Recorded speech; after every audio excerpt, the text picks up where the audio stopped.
Ma'am, may I come in? Yes, come in. Sit down. Thank you ma'am. ইন্টারভিউর জন্য এসেছো? জি হ্যাঁ ma'am.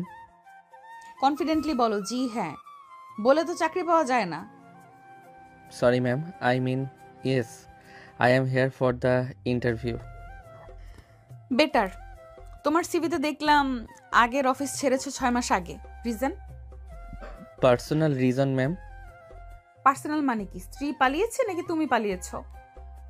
না ম্যাম, সেরকম কিছু না। তাহলে আমি হাফ ওয়ার্ডে উত্তর চাই না, ফুল এক্সপ্লেনেশন চাই। আসলে পরিবারের একজন অসুস্থ ছিল, তাই নিয়মিত যেতে হতো, এজন্য। ওকে, কিন্তু তোমার কি মনে হয় এই অফিসের রেগুলারিটি ছাড়া কেউ টিকে থাকতে পারে? আমি এবার ফুল ডেডিকেশন দেব ম্যাম। সবাই এটাই বলে, প্রুফ করতে পারবে? ইয়েস ম্যাম, অবশ্যই। দেখো মিস্টার ঈশান, আমি over smart, over acting, over explanation অপছন্দ করি। কাজ করো, এমন প্রুফ করতে পারলে তবেই টিকবে। আমি চেষ্টা নয় ম্যাম, রেজাল্ট দেব। দেখবো। ফার্স্ট ইমপ্রেশন নট ব্যাড, কিন্তু আমার রুলস ভাঙার চেষ্টা করবে তখনই সমস্যা। আমি কখনোই মিসবিহেভ করব না ম্যাম। গুড। এখন বলো, তুমি আমাদের কোম্পানিকে কি দিতে পারো? হার্ডওয়ার্ক, সময় আর লয়ালিটি। লয়্যালটি? লয়াল লোক এখন বিলুপ্ত প্রায়। তুমি কি শেষ প্রজাতির? হয়তো ম্যাম। হাসছো কেন? সরি ম্যাম, জাস্ট কনফিডেন্ট লাগলো। কনফিডেন্স ঠিক আছে, কিন্তু অতিরিক্ত হলে আমার রাগ উঠে যায়। Noted ma'am. ঠিক আছে মিস্টার ঈশান, তোমার ইন্টারভিউ হলো। আউটসাইডে ওয়েট করো। Thank you so much ma'am. Welcome. Ishaan room থেকে বেরিয়ে দরজাটা হালকা চাপা দিয়ে বন্ধ করতেই অফিসের নিস্তব্ধ রুমে এক মুহূর্তে ঠান্ডা হাসি ফুটে উঠল আরিশার ঠোঁটে। সে চেয়ারটা সামান্য ঘুরিয়ে জানালার দিকে তাকালো, চোখে তীক্ষ্ণ রহস্যময় একটা ঝলক। তোমাকে তো জবটা দিতেই হবে মিস্টার ঈশান। তোমার সাথে আমার অনেক পুরনো হিসাব বাকি আছে। তার আঙ্গুলের মাথা টেবিলের গ্লাসটায় ধীরে ধীরে টোকা দিতে লাগলো, একদম হিসেব করে। তুমি কি ভাবছো নিজের ইচ্ছেতে এই অফিসে আসছো? ভুল জানো। তোমাকে এখানে আনার জন্য যা যা করা দরকার আমি সব করেছি। এবার দেখো ঈশান, খেলাটা ঠিক কবে শুরু হয়, তোমাকে কিভাবে নিজের নিয়মে বেঁধে ফেলি। তোমার সাথে আমার একটাই কথা, হিসাবের খাতা খুলেছি, পাতা বন্ধ হতে সময় লাগবে। রুমে আবারও নিস্তব্ধতা ফিল, কিন্তু বাতাসে রয়ে গেল অদৃশ্য এক রহস্যের ধাক্কা, যার শুরু আজ শেষ কোথায় ঈশান এখনও জানে না। ঈশান রুম থেকে বের হয়ে করিডোর ঠেলে বাইরে এলো। বুকের ভেতর ভয়, টেনশন, উত্তেজনা সবকিছু মিশে একটা অদ্ভুত ভার লাগছিল। সে ভাবতে পারছিল না তার রাগী করা তীক্ষ্ণ চোখে সেই আরিশা ম্যাডাম তাকে জব দেবে কিনা। করিডোর থেকে বের হয়ে সে একটা লম্বা শ্বাস নিল। ঠিক সেই সময় টিং ফোনের নোটিফিকেশন। ঈশান থমকে দাঁড়িয়ে মোবাইলটা বের করলো, পরপর চোখ বড় হয়ে গেল। Congratulation, you are selected, join from tomorrow. Ishaan অবাক হয়ে আবার পড়ল, তারপর ধীরে ধীরে সে বিজয়ের হাসি ঠোঁটে উঠে এলো, চোখের ভেতর উচ্ছ্বাস ছড়িয়ে পড়ল। হয়েছে, সত্যি হয়েছে জবটা। সে যেন হাঁটছিল না, দৌড়াচ্ছিল। সরাসরি রাস্তা পার হয়ে সামনে থাকা ছোট্ট দোকানে ঢুকে পড়ল। কি লাগবে ভাই? 1 কেজি রসগোল্লা দিন, আর আধা কেজি সন্দেশ। এত মিষ্টি, খুশির খবর নাকি? বড় খুশির খবর ভাই, চাকরি হয়েছে। দোকানদারও হাসলেন। ঈশান প্যাকেট হাতে নিয়ে রাস্তা ধরে হাঁটতে লাগলো। তার মনে হচ্ছিল আজ আকাশটাই আলাদা, বাতাসে সুখের গন্ধ, কাল থেকে নতুন অফিস, নতুন পথ, আর কোথাও যেন মাথার ভেতর আরিশা ম্যাডামের ঠান্ডা চোখ দুটো ভেসে উঠল। কিন্তু আজ সে এসব ভাবতে চাইল না, আজ শুধু খুশির দিন। ঈশান দরজায় নক করতে ভেতর থেকে মা দরজা খুলে দিলেন। ঈশানের মা, এত দেরিতে ফিরলি? বাবা এত মিষ্টি কেন? কারো বাসায় বেড়াতে যাবে নাকি? মা, আমার চাকরি হয়েছে। মা প্রথমে বোঝার চেষ্টা করলেন, তারপর চোখটা ঝিলমিল করে উঠল, মুখে থমথমে হাসি। আলহামদুলিল্লাহ। সত্যি বাবা, তুমি পারলে শেষ পর্যন্ত? মার গলা কেঁপে উঠল। ঈশান হালকা লজ্জা নিয়ে মায়ের হাত চেপে ধরল। এ সময় ভেতর থেকে ছুটে এলো ছোট বোন ইসরাত। আরে পাগলি, এত বড়ও না, তবে ভালো। আজ ভাইয়া টাকা দেবে, মিষ্টি আনছে, কাল আইসক্রিমও আনবে। এই মেয়েটাকে দেখো তো বাবা, চাকরি হওয়ার আনন্দের চেয়ে আইসক্রিমের আনন্দ বেশি। আরে মা, আইসক্রিমও তো সুখের অংশ। সবাই হেসে উঠল। রাতের খাবার টেবিলে সবাই মিলে মিষ্টি খেলো। ঈশান চুপচাপ বসেছিল, কিন্তু তার চোখে আসা স্বপ্ন উত্তেজনার মিশ্র আলো। কাল সকাল সকাল তাড়াতাড়ি বেরোবে, প্রথম দিন দেরি হলে কিন্তু ভালো হবে না। জানি মা, কাল থেকে নতুন যুদ্ধ শুরু। তার মনের ভিতর কোথাও আবার আয়শা ম্যাডামের ঠান্ডা তীক্ষ্ণ চোখটা ভেসে উঠল। ওই চোখের সামনে কাল দাঁড়াতে হবে, ওই রাগী কথার সামনে আবার উত্তর দিতে হবে। কিন্তু সে জানে না জীবনের সবচেয়ে বড় ঝড়টা লুকিয়ে আছে সেই শান্ত চোখ জোড়ার আড়ালে। আয়শা যে শুধু তাকে চাকরি দেয়নি, তার জীবনের হিসাবের খাতা খুলেছে। কিন্তু ঈশান তা বুঝতে পারছে না, এখনো না। রাতে সবাই ঘুমিয়ে পড়লেও ঈশানের চোখে ঘুম নেই। আজকের খুশি আজ পুরো শরীর জুড়ে উত্তেজনা ঢেউ তুলছে। চৌধুরী ইন্ডাস্ট্রি নামটা যেন বুকের ভিতর কাঁপন ধরেছে। এত বড় কোম্পানিতে সে ঢুকতে পারবে সেটা কখনো কল্পনাও করেনি। বিছানে শুয়ে মোবাইল হাতে নিয়ে ঘোরাঘুরি করতে করতে হঠাৎই মাথায় এলো, আরে রাফিকে তো বলা হয়নি। রাফি তার সবচেয়ে কাছে বন্ধু, সুখ দুঃখ ঝগড়া রাগ সবকিছুর সঙ্গী। ঈশান তৎক্ষণাৎ রাফিকে ফোন দিল। ফোনে কে রে? রাত 11টা বাজে, মৌলি নাকি? ওই ওই, ঘুম ভাঙা ভয়েস কমা, বড় সুখবর আছে। সুখবর? তুই বিয়া করলি নাকি? ধ্যাত, তার চেয়েও বড়, চাকরি হইছে। কি চাকরি? সত্যি সত্যি? হুম, আজ ইন্টারভিউ, আর একটু পরেই কনফার্মেশন মেসেজ। যাক বাবা, এতদিন পরে হলো তোর। মিঠাই খাওয়াবি আমাকে? মিষ্টি তো খাওয়াই দিছি, তোকেও দিব রে। কোন কোম্পানির? ছোটখাটো কিছু নাকি? চৌধুরী ইন্ডাস্ট্রি। কি চৌধুরী? চৌধুরী ইন্ডাস্ট্রি বড় কোম্পানি তো, এটা 1 নাম্বার। ওখানে ঢোকাই কঠিন। ঢুকলাম তো। ধুর, এবারে তো তুই ফাটাই ফেলবি। তোর ভাগ্যটা দারুণ রে। ভাগ্য না রে, আজ আমাকে দেখে ম্যাডাম নাকি ইমপ্রেসড। আহ তাই? না হলে তোর মতো বোকাটাকে কে নেয়? থাপ্পড় মারমু। কাল তো আমার কাছে টাইম নেই, পরশু সন্ধ্যায় দেখা করব। চাকরির পার্টি দিবি? ঠিক আছে, আমার নতুন বেতন দিয়ে তোকে ভুড়ি ভুড়ি খাওয়াবো। হ্যাঁ, বেতন হাতে প্রথম দিনই দেখবি মার কাছে জমা দিতে হবে। ঠিকই বলেছিস। আচ্ছা, ম্যাডাম কেমন? সুন্দর নাকি? আরে বাদ দে, ম্যাডামটা একদম সিরিয়াস, রাগী, চোখে তাকাইলে বুক কাঁপে। রাগি তোদের বস? হুম, কাল থেকেই তার আন্ডারে কাজ। দোস্ত সাবধানে চলিস, বড় কোম্পানির রাগি বস মানে রোজ সব রোজ। সব ডোজি হোক, তাও আমি রেডি। ঠিক আছে, ঘুমা এখন, কাল বড়দিন। হুম, আচ্ছা। ফোন কেটে গেল। ঈশান অনেকক্ষণ মোবাইলটা হাতে নিয়ে তাকিয়ে রইল, তার চোখের স্বপ্নের আলো। চৌধুরী ইন্ডাস্ট্রির নতুন জীবন, নতুন যুদ্ধ, কিন্তু সে একটাই জানে না, যে রাগী বসের কাছে কাল সে প্রথম দিন বসবে। সেই বসেই ধীরে ধীরে তার জীবনের সবচেয়ে বড় রহস্য হতে যাচ্ছে। আর সেই রহস্যের চাবি ধরে আজে রাগী নির্মম হিসেবে আরিশা চৌধুরী। সকালে সূর্যের আলো ঢুকতে ঈশানের ঘুম ভাঙে। আজ তার জীবনের নতুন শুরু। চৌধুরী ইন্ডাস্ট্রিতে প্রথম দিন। মা গরম গরম পরোটা ভাজছিলেন। ঈশান তাড়াহুড়ো করে মুখে ধুয়ে এসে বসলো। আরে ধীরে খা, প্রথম দিন না, খালি পেটে গেলে ভালো দেখায় না।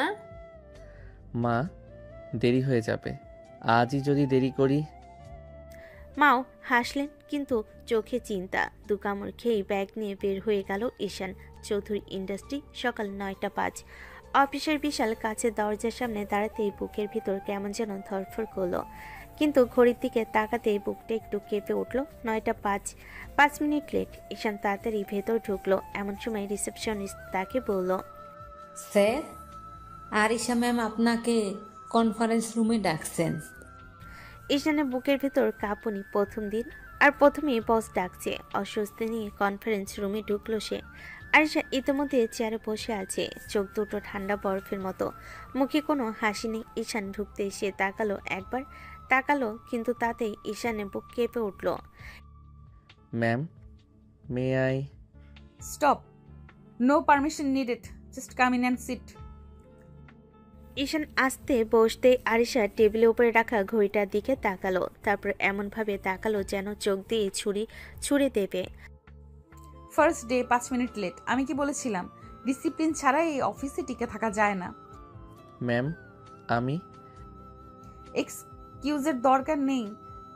যে কোনো কারণ লেটের কারণ হতে পারে, কিন্তু লেট হওয়ার পারমিশন দিতে আমি রাজি নই। তোমার কি মনে হয় আমি নতুন স্টাফদের জন্য আলাদা রুল বানাই? না, এখানে সময় মানা বাধ্যতামূলক। আমি দুঃখিত ম্যাম, আর হবে না। I don't want discipline. তোমার কাজের কোয়ালিটি, সময় ম্যানেজমেন্ট সব কিছু দেখে তবেই জানবো তোমার কোনো ভ্যালু আছে কি না। আজ প্রথম দিন বলে বেশি কিছু বললাম না, কিন্তু আবার যেন না হয়। আমার অফিসে লেট মানে warning, second time suspension, and third time you are out. জি ম্যাম, আমি সময় মতো না, সময় হওয়ার আগেই আসবে। আশা কিছু ফাইল এগিয়ে দিলেন। এটা আজকের কাজ, একটা ভুলও যেন না হয়। এখন যাও। ঈশান ফাইল নিয়ে আসতে উঠল। বের হওয়ার সময় আরিশান ঠান্ডা কণ্ঠ আবার কেটে গেল। মিস্টার ঈশান, আজকের লেটটাই কিন্তু আমার মনে থাকবে। প্রুফ করো তুমি টিকে থাকার মতো ভ্যালু নিয়ে এসেছো। ঈশানের বুক ধকধক করতে করতে রুম থেকে বের হয়ে গেল। ঈশান কনফারেন্স রুম থেকে বের হয়ে এক দীর্ঘশ্বাস ফেল। প্রথম দিনই আরশা ম্যামের রাগ, এটা তার মাথা পুরোটাই ঘুরিয়ে দিল। ফাইলটা বুকে চেপে ধরে সে করিডোরের বিকলের দিকে হাঁটতে লাগলো। চারিদিকে এত বড় বড় ডেস্ক, কাজের চাপ মাথায় নিয়ে থাকা কর্মচারীরা সব কিছুই তাকে নতুন, অচেনা, একটু ভয়ের মতোই লাগছিল। হঠাৎ তার সামনে থেকে এক ছেলেকে দেখা গেল হাসি মুখে আসতে। এই তুমি নতুন ওই না? আজকেই জয়েন? জি, আজই। আমি ঈশান। আমি তামিম। সেম ডিপার্টমেন্টে কাজ করার দুজন। চলো তোমার ডেস্কটা দেখাই। ঈশান তাকে ফলো করে কোণার দিকে গেল। একটা কম্পিউটার টেবিল, 2টা ফাইল ট্রে, একদম নতুন যে জায়গা মনে হয়। এই যে এটাই তোমার জোন, ফাইল রাখার জায়গা, কম্পিউটারের পাসওয়ার্ড সব আমি সেট করে দিচ্ছি। ধন্যবাদ ভাই। আসলে প্রথম দিনেই তো একটু ভয় ভয় লাগছে। ভয় পাওয়ার মতো বস তোমাদের আছে তো। আরিশা ম্যাম, ওনার সামনে কথা বলতেই ভয় লাগে। আমি কি তোমাকে তুই করে বলতে পারি? আসলে আমি ফ্রি থাকতে পছন্দ করি। জি, অবশ্যই। আজ তো লেট হয়ে গেছিলাম, সেটা নিয়েই বলল। আরে বাবা, প্রথম দিনই লেট? ওহ, তাহলে তো তুই আর ম্যামের রাডারে চলে গেছিস। জানি, খুব রাগ দেখালো। রাগ না রে, উনি একদম প্রফেশনাল। নিয়ম না মানলেই ফায়ার, তবে কাজ ঠিকঠাক করলে আবার অনেক সাপোর্টও দেয়। দুজনে কথোপকথনের মাঝে তামিম ফাইলগুলো বের করতে লাগলো। এই যে আজকের কাজ ম্যাম আমাকে মেসেজ করেছে, তোর কাজ এই ফাইলগুলো সাজানো, ডাটা এন্ট্রি করা আর শেষে ম্যামকে ইমেল পাঠানো। ঠিক আছে, শুরু করি। আর শোন, কোনো ভুল করলে কিন্তু ধরা খাবি। ম্যাম চোখের সামনে না থাকলেও মনে হয় সব দেখেন। ভয় দেখানোর পিএইচডি করছো নাকি? না ভাই, বাস্তবতা বুঝাইতেছি। চল শুরু কর। ঈশান মন দিয়ে কম্পিউটারে ডাটা এন্ট্রি করতে লাগলো। একটা ভুলও যাতে না হয় সেই চেষ্টা। মাঝে মাঝে আরিশা ম্যামের কথাগুলো তার মাথায় ঘুরে বেড়াচ্ছিল। I want discipline, second time suspension. তাকে বারবার নিখুঁতভাবে কাজ করতে বাধ্য করছিল, এবং এসব ভাবনা তামিম পাশ থেকে দেখে বলল, ও এত মন দিয়ে? দেখি দেখি আজ টপ পারফর্মার হয়ে যাবি নাকি? ভাই, আজই যদি ভুল করি কালই চাকরি যাবে। ঠিক আছে, কর, মন দিয়ে কর। দুপুর ঘন্টা কয়েক কেটে গেল কাজ করতে করতে। ঈশান কিছুটা ক্লান্ত হলো, মাথা নিচু করে চালিয়ে যাচ্ছিল। তামিম এগিয়ে এসে বলল, চলো দুপুরে ক্যান্টিনে যাবি। কাজটা আর একটু বাকি, এটা শেষ করি। শুরু ভালো, এভাবে চালালে অনেক দূর যাবে। আজ প্রমাণ করতেই হবে যে আমি এই অফিসের যোগ্য। আর কালকের লেটটাই নয়, আরিশা ম্যামের চোখে আমার ভ্যালুও বাড়াতে হবে। দুপুরে অফিসে একটু শান্ত হয়ে আসে ঈশান। শেষ ফাইলটার ডাটা এন্ট্রি শেষ করে সব রিপোর্ট প্রিন্ট করে সুন্দরভাবে ফাইলে সাজিয়ে নিল। তার হাত দুটো ঘামছে, কারণ এখন তাকে আয়েশা ম্যামের রুমে যেতে হবে। ফাইলটা বুকে চেপে দরজায় নক করলো। Ma'am, may I? Come in. Ishaan ভেতরে ঢুকতেই আরিশা ঠান্ডা চোখ তার ফাইলের দিকে গেল। সে চুপচাপ টেবিলের ফাইলটা রাখলো। আরিশা ফাইল খুলে পাতা উল্টাতে লাগলো। একটা শব্দ করছে না, কিন্তু তার চোখের তীক্ষ্ণ দৃষ্টিতে ঈশানের বুকে ধুকপুকানি বেড়ে যাচ্ছিল। একসময় ফাইল বন্ধ করে বলল, মোটামুটি হয়েছে, কাজে মন দিচ্ছ সেটা বুঝতে পারছি। ধন্যবাদ ম্যাম, আরও ভালো করার চেষ্টা করব। চেষ্টা না, করবে। এই অফিসে চেষ্টা শব্দের ভ্যালু কম। জি ম্যাম, করব। তখনই আরিশা আবার ডেস্কের নিচ থেকে কয়েকটা মোটা ফাইল বের করলো। টেবিলে ধপ করে রাখতেই শব্দ হলো। এগুলো তোমার পরের কাজ। নতুন প্রজেক্টের পুরনো ডাটা সবগুলোকে ডিজিটাল ফরম্যাটে সাজাতে হবে। জি ম্যাম, আমি করে ফেলব। টাইম ম্যানেজমেন্ট দেখাবা। ডেস্কে রেখে যাও, লাঞ্চ করে এসো। ঈশান ফাইলগুলো তুলে নিয়ে চুপচাপ বের হয়ে গেল। ডেস্কে ফিরতেই তামিম চোখ বড় করে বলল, ভাইরে, ম্যাম তোকে পাহাড় সমান কাজ ধরাইছে। মনে হয় আমাকে পরীক্ষা করছে। তো কর, অফিসে প্রথম কয়েকদিনই সবচেয়ে গুরুত্বপূর্ণ। চল আগে লাঞ্চ করি। ক্যান্টিন। ঈশান আর তামিম ক্যান্টিনে ঢুকতেই খাবারে বেশ ভিড়। প্লেট নিয়ে বসতে না বসতেই মোবাইলে রাফির কল। হ্যালো ভাই, কি খবর? কি খবর তোর? প্রথম দিন কেমন গেল? কিরে, বস বকলো নাকি? বকলো তো, লেট হওয়ার জন্য 5 মিনিটেই আমাকে শুধু লেকচার দিল। বলছিলাম তোর আগে বস পাইলে দেখবি তোকে দিয়ে দৌড়াবে রোজ। ওই রাগই আমাকে কাজ করতে ইন্সপায়ার করছে মনে হয়। তাই নাকি? তাহলে ঠিক আছে। আজ কি খাচ্ছিস? ক্যান্টিনের ডিম আর ভাত। তুই কি ভাবছিস আমি আজই হোটেলের বিরিয়ানি খাচ্ছি নাকি? তোর বেতন আসার আগেই আমি খাওয়া শুরু করে দিব। তোমার এই বন্ধুটা মজার দেখি। আচ্ছা শোন, আজকের কাজ শেষ হলে কল দিবি। শোনার মতো অনেক কথা আছে। ঠিক আছে ভাই, রাখছি। তো বন্ধু তো দেখি পুরো এন্টারটেইনমেন্ট। তো লাইফে কমেডি সেই আনে মনে হয়। ও না থাকলে লাইফটাই শুকিয়ে যেত। চল কাজে ফিরে যাই। আরিশা ম্যাম লাঞ্চ ব্রেকে থাকলেও ক্যামেরায় সব দেখে। ঠিকই বলছো। ঈশান একটু গভীর শ্বাস নিল। তারপর নিজেকে সামলাতে সামলাতে আবার ডেস্কে ফিরে গেল। মনে মনে বলল, আজ প্রথম দিন, প্রুফ করতেই হবে যে আমি ব্যর্থ হব না। আর যে রাগী বস আমাকে বকেছে তার সামনে ভুল করব না কখনোই। ঈশান ডেস্কে এসে বসতেই মনটা হালকা শান্ত। ফাইলগুলো সামনে সাজিয়ে নিয়ে কম্পিউটারে কাজ শুরু করতে যাওয়ার আগে হঠাৎ মোবাইলটা বাজলো। স্ক্রিনে মার নাম। ঈশান ফোনটা ধরলো। হ্যালো মা। বাবা, কিছু খেয়েছিস? হ্যাঁ মা, খেয়ে আসলাম, মাত্র খেয়ে এসেছি। আচ্ছা বাবা, কাজেও মন দাও। জি মা। মা আর কিছু না বলেই ফোনটা কেটে দিল। ঈশান কিছুক্ষণের জন্য ফোনটার দিকে তাকিয়ে রইল। মনে হলো মার ভরা স্নেহ এখনও তার জীবনের সবচেয়ে বড় শক্তি। সে হালকা হাসি মুখে আবারও মন দিয়ে কম্পিউটারের দিকে তাকালো। কিছুক্ষণের জন্য মনটা খুশির আলোয় ভরে গেল। হঠাৎ ঈশানের রুমে দরজা খুলে আরিশা ঢুকলো। চোখে আগুন, ঠোঁটের কোণে হাসি নেই। এটা কিন্তু গল্প করার জায়গা না মিস্টার ঈশান। আমি শুধু কাজ পছন্দ করি, ফাঁকিবাজি না। জি ম্যাম, কাজেই মন দেব। মন দেবা নয়, করতে হবে। কাজ করতে পারো কি না সেটা দেখতেই চাই। ঈশান ফাইলের দিকে তাকালো। মায়ের কণ্ঠার স্মৃতি মনে পড়ল। তার হাসি, খোঁচানো স্নেহ, মাথার ভেতর হালকা শক্তি ছড়ানো। হ্যাঁ ম্যাম, আমি করব। এবার দেখো কাজের মান ঠিকঠাক কি না। ফাঁকিবাজি ধরবো না, তবে ত্রুটি হলে কথা শোনাতে ছাড়বো না। ঈশান চুপচাপ বসে কম্পিউটারের কাজ শুরু করলো। ফাইলের এক লাইন এক ডাটা ভরিয়ে ভরিয়ে সে কাজ করছিল। আয়শা ঘাড় তুলে একটু তাকালো, চোখে সেই তীক্ষ্ণ দৃষ্টি। কিন্তু আজ সে বুঝতে পারলো ঈশান শুধু বসে নেই, মন দিয়ে কাজ করছে।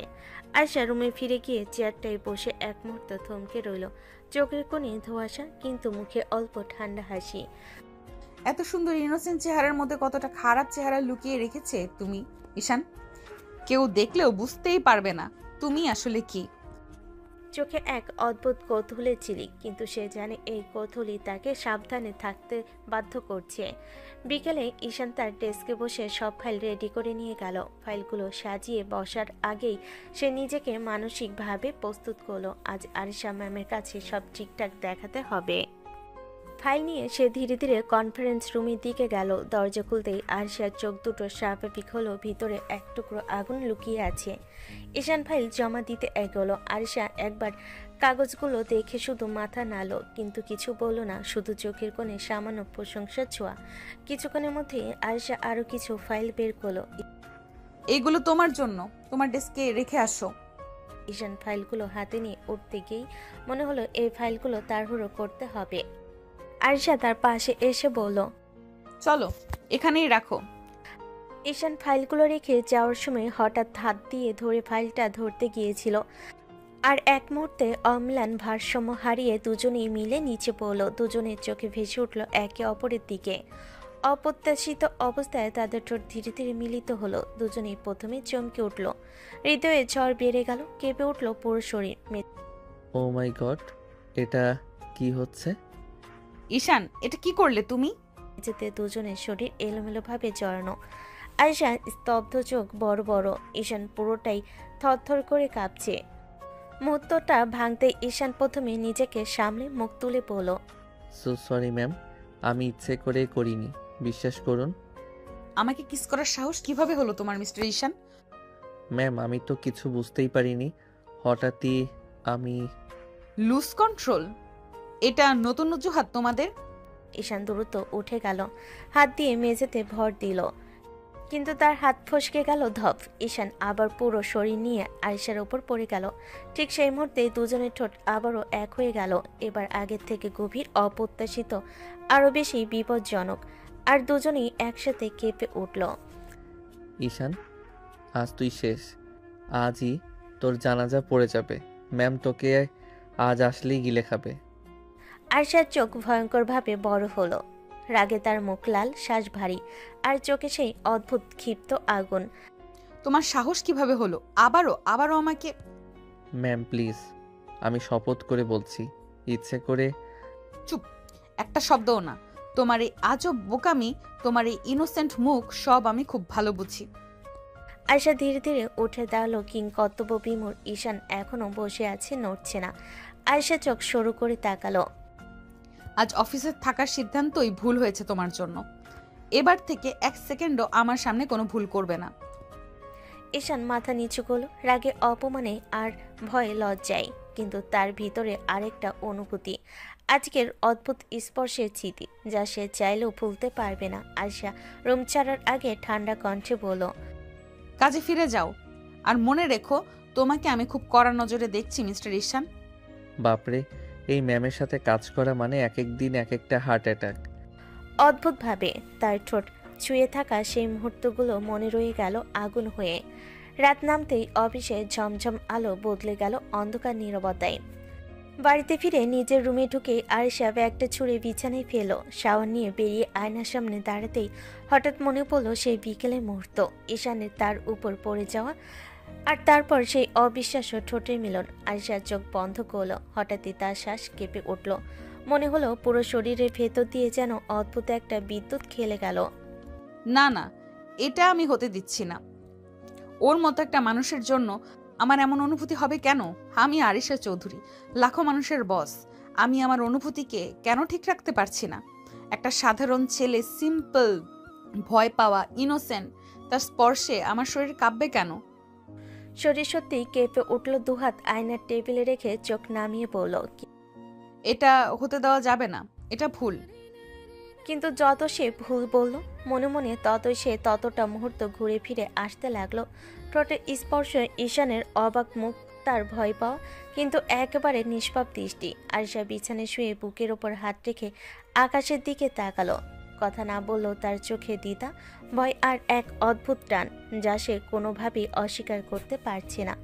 ওদিকে ঈশানের বাড়ি। ঈশান গোসল সেরে রুমে এসে বিছানায় ঢলে পড়ল, কিন্তু চোখ দুটো বন্ধ করতেই কানে ভেসে উঠল ম্যামের ঠোঁট, ম্যামের শ্বাস, ম্যামের রাগ ভরা চোখ। হঠাৎ ঈশান উঠে বসল। আরে না না, এটা কি হইল? আমি তো শেষ। ম্যাম তো কাল আমায় টুকরো টুকরো করে ফেলবে। কিন্তু ও মুহূর্তটা যখন আমাদের ঠোঁট এক হলো, কেন যেন বুকটা ধক করে উঠছিল। কেন? ওটা তো দুর্ঘটনা, তাই না? কিন্তু কেন জানি মনে অদ্ভুত এক অনুভূতি হচ্ছে। হালকা শ্বাস নিয়ে বিছানায় ফেল, চোখ বন্ধ করলো, কিন্তু যতবার বন্ধ করছে শুধু চোখে সেই দৃশ্য।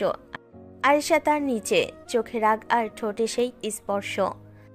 আজব, এই রাগী ম্যামরে দেখলেই তো ভয়ে হাত পা কাঁপে, তবু কেন আজ ওকে মনে হচ্ছে আলাদা। বাপরে, কাল অফিসে গেলে কি হবে? ও ম্যাম তো আমাকে পেটাতেই পারে। তবুও ভয়, লজ্জা আর অদ্ভুত এক উষ্ণতা মিশে এক নতুন অনুভূতির মতো ঈশানের ভেতর বয়ে গেল।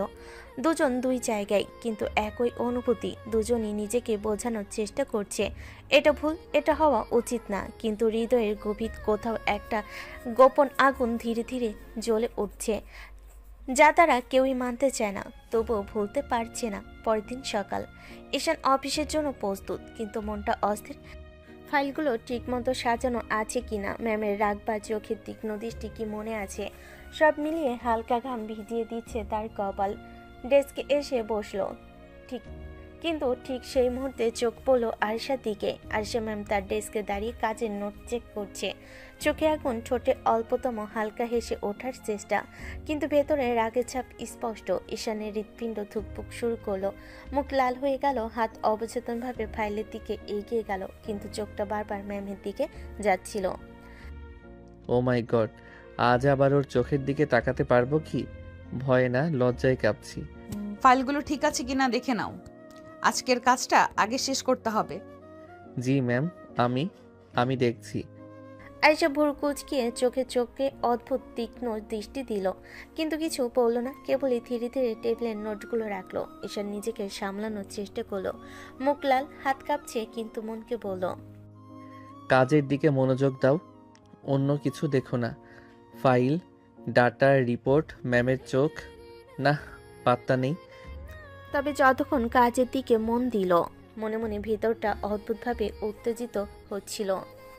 প্রথমে ভয়, তারপর লজ্জা, তারপর অদ্ভুত টান। কিছুক্ষণের মধ্যেই ঈশান বুঝল কাজের ফোকাসই একমাত্র জায়গা যেখানে সে শান্ত। মিস্টার ঈশান, এবার একটু ডাটা ক্রস চেক করো, যদি কোনো ভুল পাও একেবারেই সংশোধন করতে হবে। জি ম্যাম, ওর চোখের দিকে তাকাবার সাহস নেই, কাজেই মন দিচ্ছি, কিন্তু মনে হয় আজকের দিনেও সেই বিকেলের মুহূর্তগুলো, ম্যামের ঠোঁটের স্পর্শ মনে বারবার ফিরে আসবে। আরিশা পার নোট চেক করতে করতে শুধু চোখের কোণায় ঈশানকে লক্ষ্য করলো, ভেতরে হালকা টান, অদ্ভুত রাগ এবং লুকানো আগ্রহ, সব মিশে গেছে এক অদ্ভুত অনুভূতিতে। দুপুরে কাজ শেষ হতেই আরিশা ঈশানকে ডেকে পাঠালো, চোখের তীক্ষ্ণতা, মুখে এক অদ্ভুত ঠান্ডা হাসি। মিস্টার ঈশান, সন্ধ্যায় আমাদের বাংলোতে একটা মিটিং আছে, ফাইলগুলো রেডি রাখবেন। জি ম্যাম, আচ্ছা, আমি রেডি করে রাখবো। আরিশা ঠোঁটে কোণে সামান্য হালকা হাসি রাখলো, কোনো শব্দ ছাড়লো না। ঈশান ফিরে গিয়ে নিজের ডেস্কে বসলো, মনে মনে বলল, ম্যাম তো জোর দিচ্ছেন আমার সব কাজ শেষ করতে হবে, ফাঁকিবাজির কোনো জায়গা নেই। ঠিক সেই সময় কলিগ এসে ঈশানের পাশে এলো, হালকা হাসি মুখে, চশমার নিচ থেকে চোখ ঝলমল করছে। কি ভাই, খুব ব্যস্ত নাকি? সারাক্ষণ বিজি দেখছি।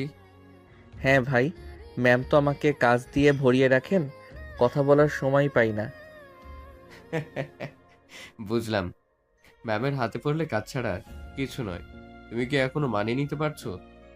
মানিয়ে নিতে তো হচ্ছে ভাই, কিন্তু মাঝে মাঝে মনে হয় চোখে চোখ পড়লেই ভয় লাগে। ভয়? না না, বুঝি বুঝি, কিন্তু দেখ, ম্যাম যে কোনো মুহূর্তে রাগ করলেও কাজটা শিখিয়ে দেয়, একদম ধীরে ধীরে। তাই মনে হয়। আজও তো আমার ফাইলগুলো চেক করেছেন, কিছু বললেন না, শুধু চোখে চোখে বার্তা দিলেন। বাহ, তুমি বুঝছো না, ওই চোখের বার্তাই বড় টাস্ক। যে চোখ সবকিছু বুঝে সেটা পেছনে ফেলতে পারবে না। বুঝছি ভাই, আজ থেকে আরো মনোযোগ দিতে হবে। হুম, সেই মনোযোগের দরকার। সন্ধ্যায় বাংলো মিটিংয়ে আরো দেখবে, কাজ আর দৃষ্টি দুটোই কাজে লাগবে।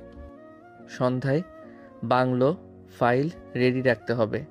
ম্যামের চোখ আর সেই চোখের ছাপ আজও দিব্যি টানছে।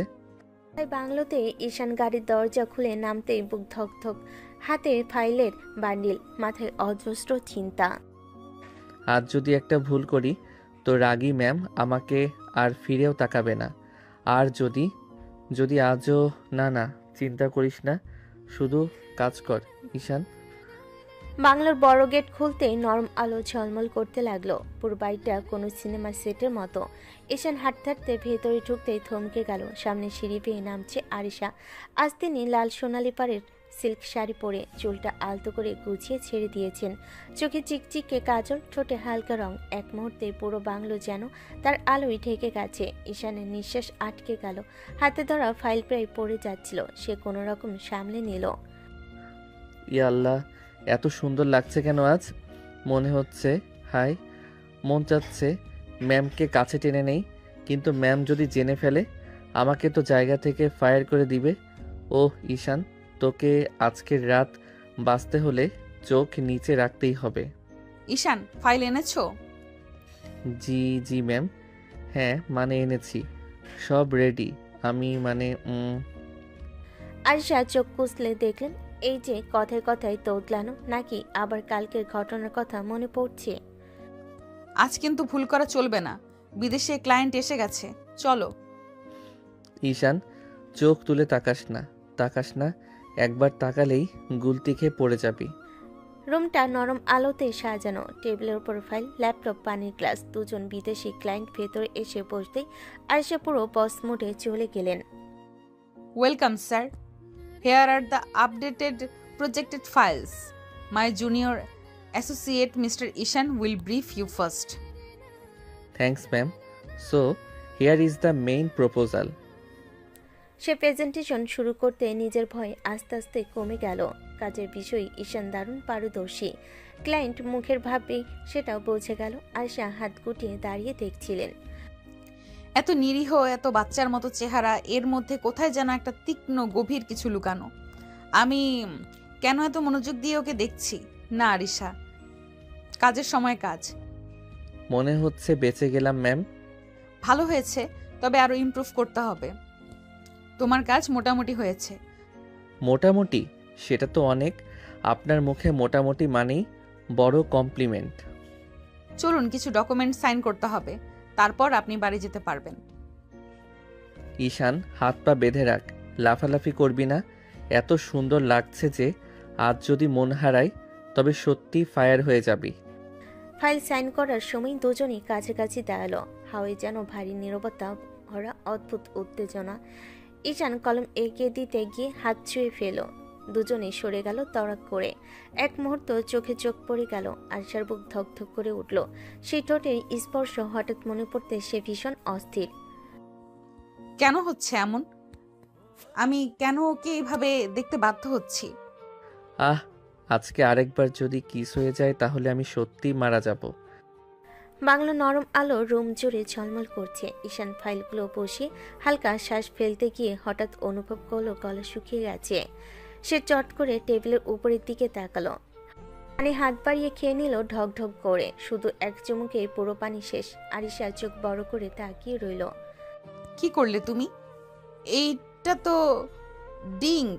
আমি বলার আগেই। ঈশানের চোখে এক অদ্ভুত নেশা, আগ্রহ আর টান মিলিয়ে যেন চলছে। দৃষ্টি এত তীব্র, এত গভীর যে আরিশার শ্বাস থমকে গেল। ঈশান, তোমার চোখের এই নেশা, সরো, কিছু খারাপ হবে। কিন্তু ঈশান ধীরে ধীরে এগিয়ে এলো। আরিশা পিছিয়ে যেতে চাইল, কিন্তু ঈশান এক হাতে তার হাত টেনে কাছে টেনে নিয়ে এলো। না ম্যাম, আমি তোমাকে খুব সুন্দর লাগছে। আমার আজ শুধু তোমাকে আদর করতে মন চাচ্ছে। ঈশান, তোমার নেশা হয়ে গেছে, সামলে নাও, সরো।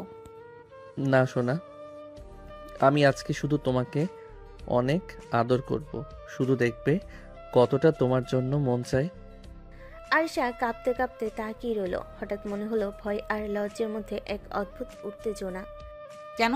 শরীরটা আমার চুপ করছে না কেন? এত টানছে এই মুহূর্তে। ঈশান, কি করছো তুমি? ঈশানের হাত তার কাঁধে পড়ল, ধীরে ধীরে ধরা শক্ত হলো। আরিশা কিছুতেই সরতে পারল না, শুধু চোখের কোণে নরম আলো দেখছে আর শ্বাস যেন থেমে আছে। আজকের রাত, আজকের মুহূর্ত আমি শুধু তোমাকে অনুভব করতে চাই। এত সুন্দর লাগছে যে এক মুহূর্ত হারাতে চাই না। বাংলোর ঘরটা নীরব, শুধু বাতাসের হালকা শব্দ। ঈশানের চোখে আগুন, শরীর কেঁপে উঠছে। আয়েশার প্রতি অদ্ভুত টান। হঠাৎ ঈশান আর মানতে পারল না, ধীরে ধীরে আয়েশার দিকে এগিয়ে গেল। আজ আর এক মুহূর্ত ধরে রাখতে পারবো না। তোমাকে অনুভব করতে চাই শুধু এখন। ঈশান প্লিজ, তুমি ভুল করছো। নেশার ঘোরে এটা অন্যায়। কিন্তু ঈশান কিছু শুনল না। হঠাৎই তার ঠোঁট আয়েশার ঠোঁটের সঙ্গে মিলিত হলো। আয়েশা এক মুহূর্ত স্থবির, শরীর কেঁপে উঠল। না সোনা, আজ শুধু তোমাকে আদর করতে চাই। তারপর সে ধীরে ধীরে আয়েশাকে কোলে তুলে বিছানার উপর শুইয়ে দিল। আয়েশার হাত দিয়ে তাকে ঠেকাতে চাইল, কিন্তু ধীরে ধীরে ঈশানের হাতও কমল ছোঁয়া তার পুরো শরীর ছড়িয়ে পড়েছে।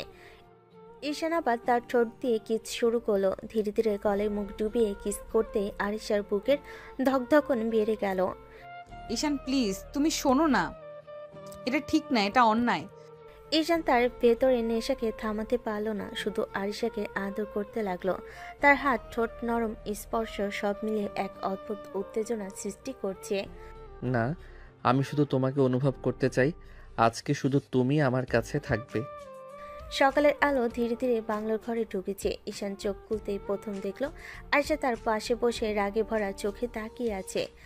ঈশানের গলা শুকিয়ে গেল, চোখ গেল তার নিজের দিকে। পোশাক নেই। ঈশান, আজ তুই সত্যিই শেষ। কি করছিস তুই? ছি, এত বড় কাণ্ড। ম্যামের সাথে তোকে জিন্দা কবর দিবে। ফ্রেশ হয়ে নাও, কাজে অফিসে যাব। কাজী অফিসে কেন? আরিশা ধীরে ধীরে মাথা কাত করে তাকালো। কণ্ঠটা হালকা কেঁপে উঠছে, চোখে তীব্র রাগ আর লজ্জা মিশিয়ে এক অদ্ভুত ভঙ্গি। তো কি ভাবছো? এত বড় কাজ করলে এখন আমার কি হবে? কে বিয়ে করবে? সব দায় তোমাকেই নিতে হবে। ঈশান হঠাৎ মনে মনে আকাশ থেকে পড়ে গেল। মাথার ভিতর ঘুরছে এক ধরনের ভয়, লজ্জা আর দুশ্চিন্তা। এবার তো শেষ। আমি কি করেছি? এত বড় দায়িত্ব আমি কি সামলাতে পারবো?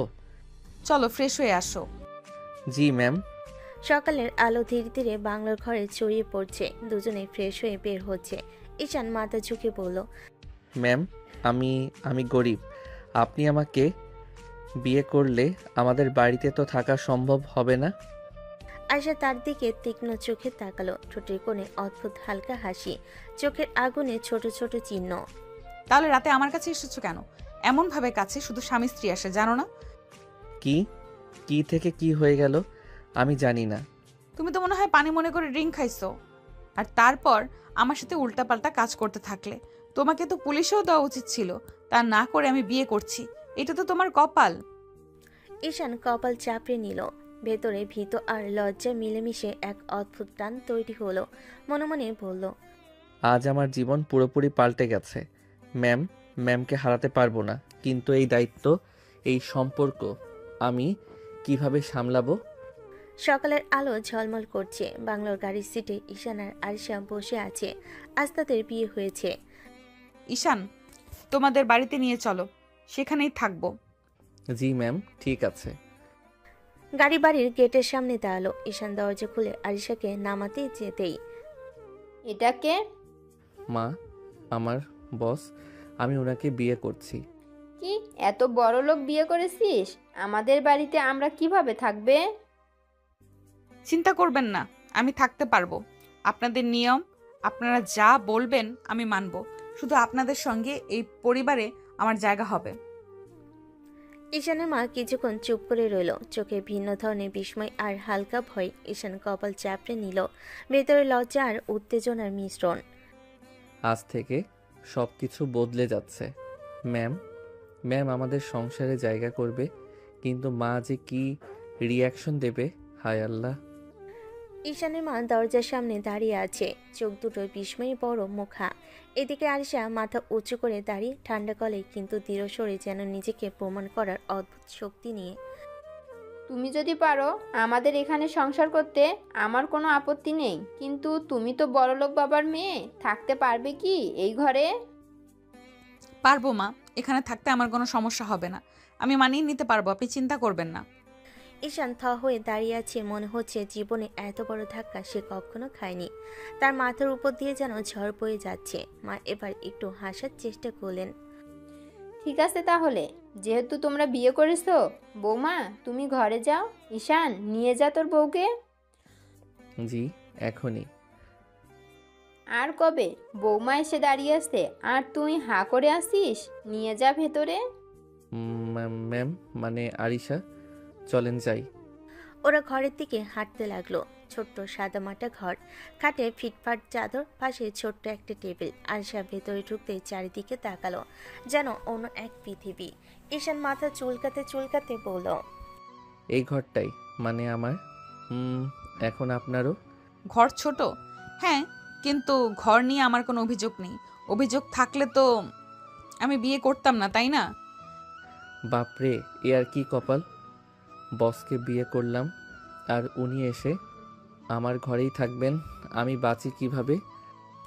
আরিশা খাটে বসে মাথার আঁচল ঠিক করলো, একদম সিরিয়াস গলায় বলল, ঈশান, আমাকে নিয়ে লজ্জা পাওয়ার দরকার নেই। যা হয়েছে হয়েছে, এখন আমরা স্বামী স্ত্রী। আর হ্যাঁ, মাকে সম্মান করবে। আমি এখানে ভালোভাবে থাকতে পারবো। আপনি এত সহজে মানে মানিয়ে নিতে পারবেন?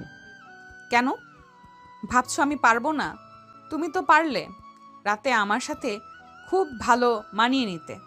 ম্যাম প্লিজ এগুলো মনে করাইয়েন না, আমি তো পানি মনে করে ড্রিঙ্ক খাইছিলাম। আর এই পানি খেয়ে এত সাহস? তোমাকে পুলিশে দিতে পারতাম জানো, তা না করেই আমি বিয়ে করলাম। এতটুকুই তোমার কপাল। হয়েছে, যা হওয়ার হয়ে গেছে।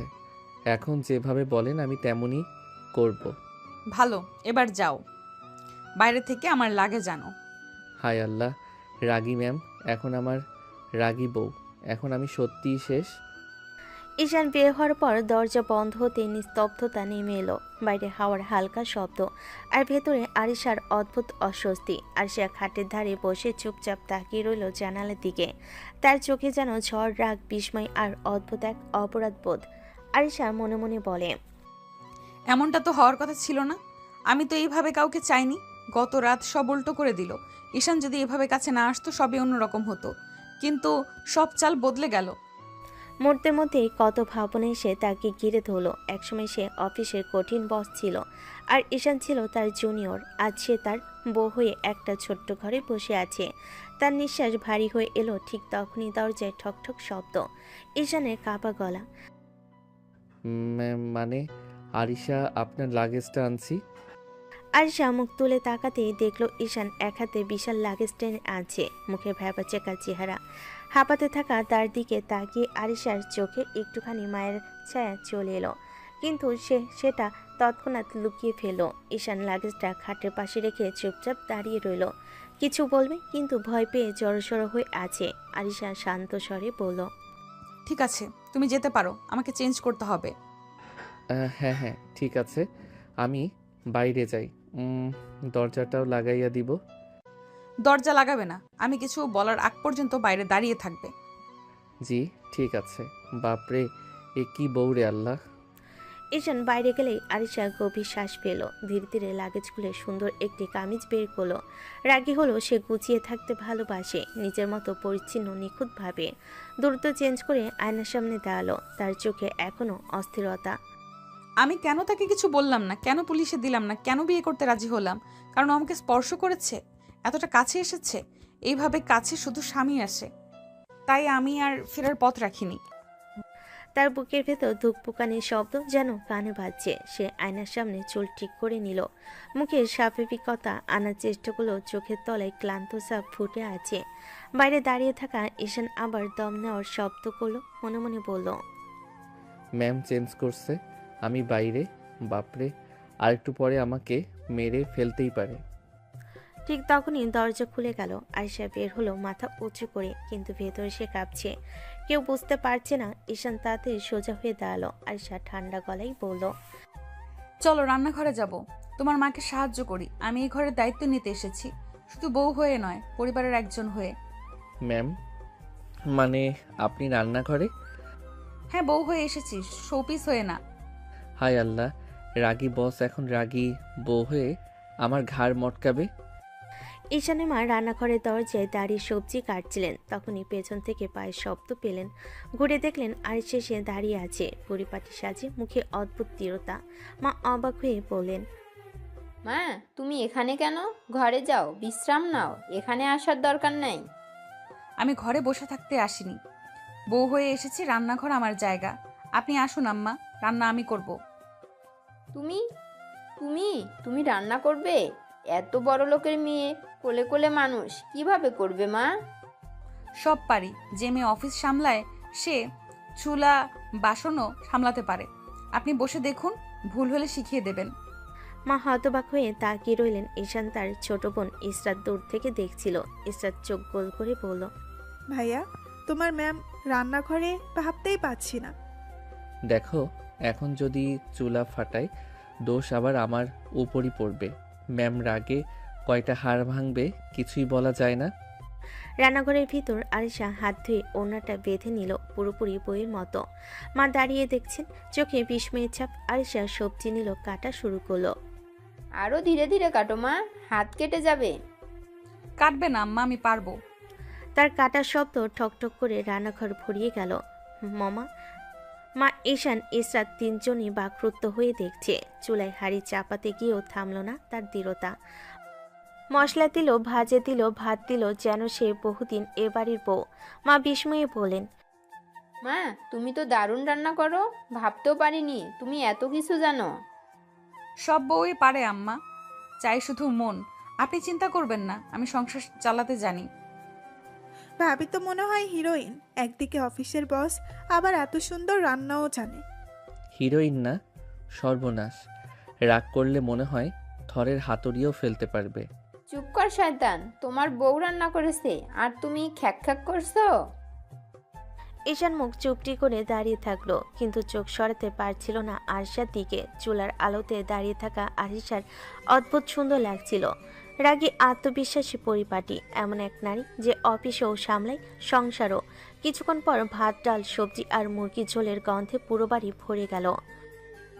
মা, তোমার হাতের রান্না যেন স্বর্গের মতো। আমি পরিবারের দায়িত্ব নিতে এসেছি আম্মা, আপনার সন্তানের বউ হয়ে। এই মেয়ে রাগী, কঠিন, ভয়ঙ্কর, তবুও অদ্ভুত সুন্দর। আর আমার বউ? রাত প্রায় 10:30। ঈশানের ছোট্ট ঘরটা আজ অদ্ভুতভাবে অচেনা লাগছে। বিছানায় দুটো বালিশ, একটা কম্বল। আরিশা বসে আছে, মাথা নিচু করে, চুল খুলছে ধীরে ধীরে। অন্যদিকে ঈশান চুপচাপ ঘরের এক কোণে বসে আছে। সাহস হচ্ছে না, শ্বাস নিতেও যেন ভয়। আরিশা আয়নায় নিজের খোলা চুলে হাত চালাতে চালাতে হঠাৎ বলল, কি ব্যাপার ঈশান, এত দূরে বসে আছো কেন? না মানে কিছু না ম্যাম, মানে আরিশা, আমি ভাবছিলাম আপনি রাগ করতে পারেন। রাগ? কাল বিয়ের আগে বাসর করে ফেললে রাগ করিনি, আর আজ আবার কেন রাগ করব? আমি তো নেশার ঘোরে ভুল করে ফেলেছি। মনে হয় আপনি আমাকে। কাল এত বড় অন্যায় করলে কিছু বললাম না, এখন আর কি বলবো? তার গলায় রাগ নেই, বরং অদ্ভুত কোমলতা। ঈশান মুখ তুলে তাকালো। প্রথমবার মনে হলো আরিশা রাগী বস না, স্ত্রী। প্রথম রাতে নিজের স্বামীর দিকে চেয়ে আছে। ঈশান আস্তে করে উঠে দাঁড়ালো, পা কাঁপছে, মনে হচ্ছে আজও ভুল করবে। আরিশা মশারি নামাতে নামাতে বলল, এখনো দাঁড়িয়ে আছো কেন? এত দূরত্ব রাখলে সংসার হবে কি করে? এই কথাটা যেন সরাসরি বুকে এসে লাগলো ঈশানের। সে ধীরে ধীরে কাছে গিয়ে বিছানার ধারে বসলো। আরিশা চুপচাপ তাকিয়ে আছে, চোখে রাগ নেই, কেবল অকারণ একটা টান। ঈশানও এক মুহূর্ত দ্বিধায় থেকে সাহস করে হাত বাড়ালো। আরিশা চুল কান্না ছুঁয়ে সরিয়ে দিল। চুলের ঘ্রাণে তার মাথা ঘুরে গেল, কিন্তু এবার নেশে না, শুদ্ধ অনুভূতি। আরিশা ফিসফিস করে বলল, ভয় পাচ্ছ? হ্যাঁ, আপনি যদি রাগ করেন। রাগ তো অনেক করলাম, আজ আর করবো না। এই অনুভূতি পেয়ে ঈশান ধীরে ধীরে ঝুঁকে গেল, গলা বড় বড়, মুখ নামিয়ে হালকা কাঁপা কাঁপা ঠোঁট রাখলো। আরিশার নিঃশ্বাস আটকে গেল, শরীর কেঁপে উঠল, তবুও সরল না। ঈশান ধীরে বলল, আপনি যদি চান আমি আর কাছে আসবো না। কাছেই থাকো। আজ আমরা স্বামী স্ত্রী, তুমি আর পালিয়ে যেতে পারবে না। এই কথা শুনে ঈশান পুরোপুরি হার মানল। সে আরিশাকে নিজের বাহুডরে টেনে নিল, মাথা গলায় ডুবিয়ে ধীরে ধীরে অনেক ধীরে অপরাধের বদলে ভালোবাসে ভরা কিস করলো। আরিশা প্রথমে কেঁপে উঠল, তারপর নিঃশব্দে চোখ বন্ধ করে মেনে নিল, হ্যাঁ এই মানুষটাই এখন তার স্বামী। ঘরের বাতি নিভে গেল, রাত গাঢ় হলো, কিন্তু দুজনে দূরত্ব ধীরে ধীরে মিলিয়ে গেল। ভোরের আলো হালকা করে জানালা বেয়ে ঘরে ঢুকছে। ঈশানের ঘুম ভাঙলো হঠাৎ, কিন্তু চোখ খুলতে এসে থমকে গেল। আরিশা তার পুরো বুকে মুখ লুকিয়ে দু হাতে তাকে শক্ত করে জড়িয়ে ধরে ঘুমাচ্ছে। এমন করে এই রাগী করা ঝড়ের মতো মেয়ে এভাবে কারো বুকে লেপটে ঘুমায়? ঈশান লজ্জা আর ভয় মেশানো গলায় বলল, আরিশা ওঠেন, সকাল হয়ে গেছে, অফিসে যাবেন না? না, শরীর ব্যথা করছে, আজ অফিস যাব না। তারপর আরো কাছে এসে ঈশানের বুকের ভেতরে মাথা চাপা দিল। ঈশান তো পুরো শরীর জমে কাঠ, সে তো বসকে এভাবে দেখতে পারে না। ঈশান কাপা গলায় বলল, তাহলে আমি যাই, অফিসে গেলে তো। না, তুমি কোথাও যাবে না, আজ বাড়িতে সময় দাও। তাহলে অফিস কে দেখবে? ম্যানেজার আছে, তাকেই বলে দিব, সে দেখবে। তারপর আবার হঠাৎ দুহাত দিয়ে ঈশানকে আগে চেয়েও শক্ত করে জড়িয়ে ধরল। ঈশান তো আর থাকতে পারল না, মুখ লাল, কান লাল, ধীরে বলল, এভাবে ধরলে আমার মাথায় অন্য রকম ফিলিংস আসে, নিজেকে আটকাতে পারি না। আয়শা চোখ খুলো এবার, তাকিয়ে রইল গভীরভাবে, যেন বুঝেছে তবুও ছাড়ল না। ঈশান আর এক মুহূর্ত সহ্য করতে পারল না, ধীরে ধীরে তার মুখ আরিয়ার মুখের কাছে নিয়ে গেল। সকালের সূর্যের আলোয় দুজনের শ্বাস এক হলো। আয়শা হালকা করে ফিসফিস করলো, তোমার যা ইচ্ছা তাই করো, ভয় পেও না ঈশান। এই আশ্বাস পেয়ে ঈশান আর কোনো বাধা রাখলো না। সে নিচে নেমে আরিশাকে আলতো করে ঠোঁটে কিস করলো, ধীরে শান্তভাবে, অসম্ভব কোমলতায়। আরিশার গায়ে হালকা শিহরণ বয়ে গেল। তারপর ঈশান গলায় মুখ ডুবিয়ে অবিরাম আদর করতে লাগলো। সেদিনে অপরাধ বোধ নেই, আজ ভালোবাসার টান ভরে সেই মায়াময় আদর মাখার সময় কেটে গেল।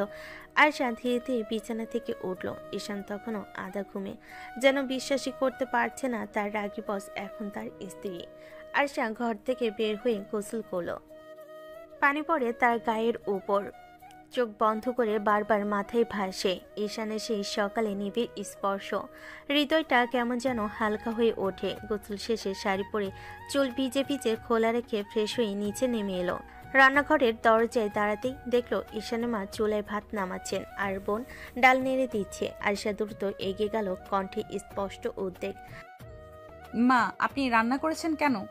আমি করতাম না, আপনি ডাকলেই চলে আসতাম। মা, তোমার তো এত সকালে ওঠার অভ্যাস নাই। আমি সকালে করলাম, তুমি চাইলে রাতে করে রেখো, কিন্তু ভোরের রান্না আমার হাতেই হবে। আরিশার বুকটা কেমন নরম হয়ে গেল। বড়লোকের মেয়ে হওয়ায় পরে কেউ তাকে এত সোজা, এত আন্তরিকভাবে গ্রহণ করেছে, এটাই তার কাছে নতুন অনুভূতি। না মা, আপনি বসুন, আগামীকাল থেকে আমি করব, আপনাকে একদম কষ্ট করতে হবে না। ঈশানের মা হাসলেন, যেন বুঝতে পারছেন এই মেয়েটার ভেতর রাগ আছে, কঠোরতা আছে, কিন্তু মনটাও খুব নরম। ভাবি, আপনি এত সুন্দর হেসে কথা বলেন। অফিসে তো ভাইয়া বলে খুব রাগী। অফিসার বাড়ি এক না, এখানে আমি বউ, ওখানে বস। তারা সবাই হাসলো। এরপর চারজন মিলে টেবিলে বসলো সাধারণ খাবার নিয়ে, ডাল ভাত, ডাল, আলু ভর্তা, ডিম ভাজি, যেটা আরশার মতো মেয়ের কাছে অস্বাভাবিক লাগার কথা, কিন্তু আজ তা লাগলো না। মা ভাত বাড়িয়ে দিলেন আরশার প্লেটে। মা খাও, তোমাদের সামনে অনেক পথ, শরীর ঠিক না থাকলে জীবনের ঝামেলা সামলানো যায় না। আরশা মাথা নিচু করে খেতে লাগলো। মায়ের এই স্নেহ, এই সাধারণতার মধ্যে যেন শান্তি আছে। ঈশান পাশে বসে লুকিয়ে লুকিয়ে তাকাই, ভাবছে, এই মেয়েটা যে অফিসে ঝড় তুলতে পারে, আজ আমার বাড়িতে এমন শান্ত হয়ে বসে আছে। এটা কি ভাগ্য না সমস্যার শুরু? মা, প্লেটগুলো দিন, আমি ধুয়ে দিচ্ছি। না মা, তোমার দরকার নাই, তুমি উপরে গিয়ে বিশ্রাম করো। আছে দরকার, এখন থেকে আমিই করব, এটা আমার ঘর, আমার দায়িত্ব। ঈশান অবাক, মা অবাক, বোন বিস্ময়ে তাকিয়ে। আরিশা ধীরে ধীরে প্লেট ধরার কাজে লাগলো। শাড়ির আঁচল ভিজে যাচ্ছে, তবুও তার চোখে শান্তির ছাপ। হয়তো রাতের সব ঘটনা, হয়তো নতুন সম্পর্ক, কিন্তু আজ আরিশার মন অন্যরকম। রাত গভীর, বাড়ির উঠোনে হালকা বাতাস বয়ে যাচ্ছে, ঘরের বাইরে অন্ধকার, ভেতরে শুধু নরম আলো। আরিশা ফোন কানে দিয়ে বারান্দায় দাঁড়িয়ে আছে, তার গলার স্বর শান্ত, কিন্তু কথাগুলো কেমন যেন রহস্যময়, গভীর। যখন কাউকে রেগে শাস্তি দেওয়া যায় না, তখন তাকে ভালোবাসা দেখিয়ে হাত ছেড়ে দিতে হয়। তাহলে সে যে কষ্ট পাবে, সেই কষ্টই তার সমস্ত অপরাধের শাস্তি হবে। তার মুখের ভঙ্গিতে রাগ নেই, বরং অদ্ভুত শান্তি, যেন নিজের ভেতরে একটা যুদ্ধ হারিয়ে এসেছে, আবার জিতেও যাচ্ছে। ঠিক তখনই দরজার পর্দা সরিয়ে ঈশান ধীর পায়ে এগিয়ে আসে। শার্টের বোতাম দুইটা খোলা, চুল এলোমেলো, তার চোখে রয়েছে কৌতূহল আর হালকা ভয়। সে কি কিছু ভুল শুনে ফেলো? ঈশান থেমে দাঁড়ায়, কিছুক্ষণ চুপ করে আয়েশাকে দেখে। আয়েশা হঠাৎই টের পেয়ে ফোন কেটে ফেলে। আপনি কাদের কথা বলছিলেন? আয়েশা তাকায় না, হাতের ফোন ধরে বারান্দা থেকে ঘরের দিকে হাঁটে। তার পায়ের শব্দটা যেন পরিবেশের চাপ বাড়িয়ে দিচ্ছে। ঈশান পেছন পেছন আসে। কিছু কি হয়েছে? আপনার কণ্ঠ শুনে মনে হলো কেউ আপনাকে কষ্ট দিয়েছে। আয়েশা হালকা হাসি দিল, সেই হাসি নিখুঁত ভদ্রতা, কিন্তু ভেতরে লুকানো হাজারটা না বলা কথার ঢেউ। কিছুই হয়নি, এত ভাবছো কেন? আপনি যেভাবে বলছিলেন, কাউকে রেগে শাস্তি দেওয়া না গেলে ভালোবাসা দেখিয়ে হাত ছেড়ে দিতে হয়, এই কথাটা কার জন্য? সব কথা সবার জন্য নয় ঈশান।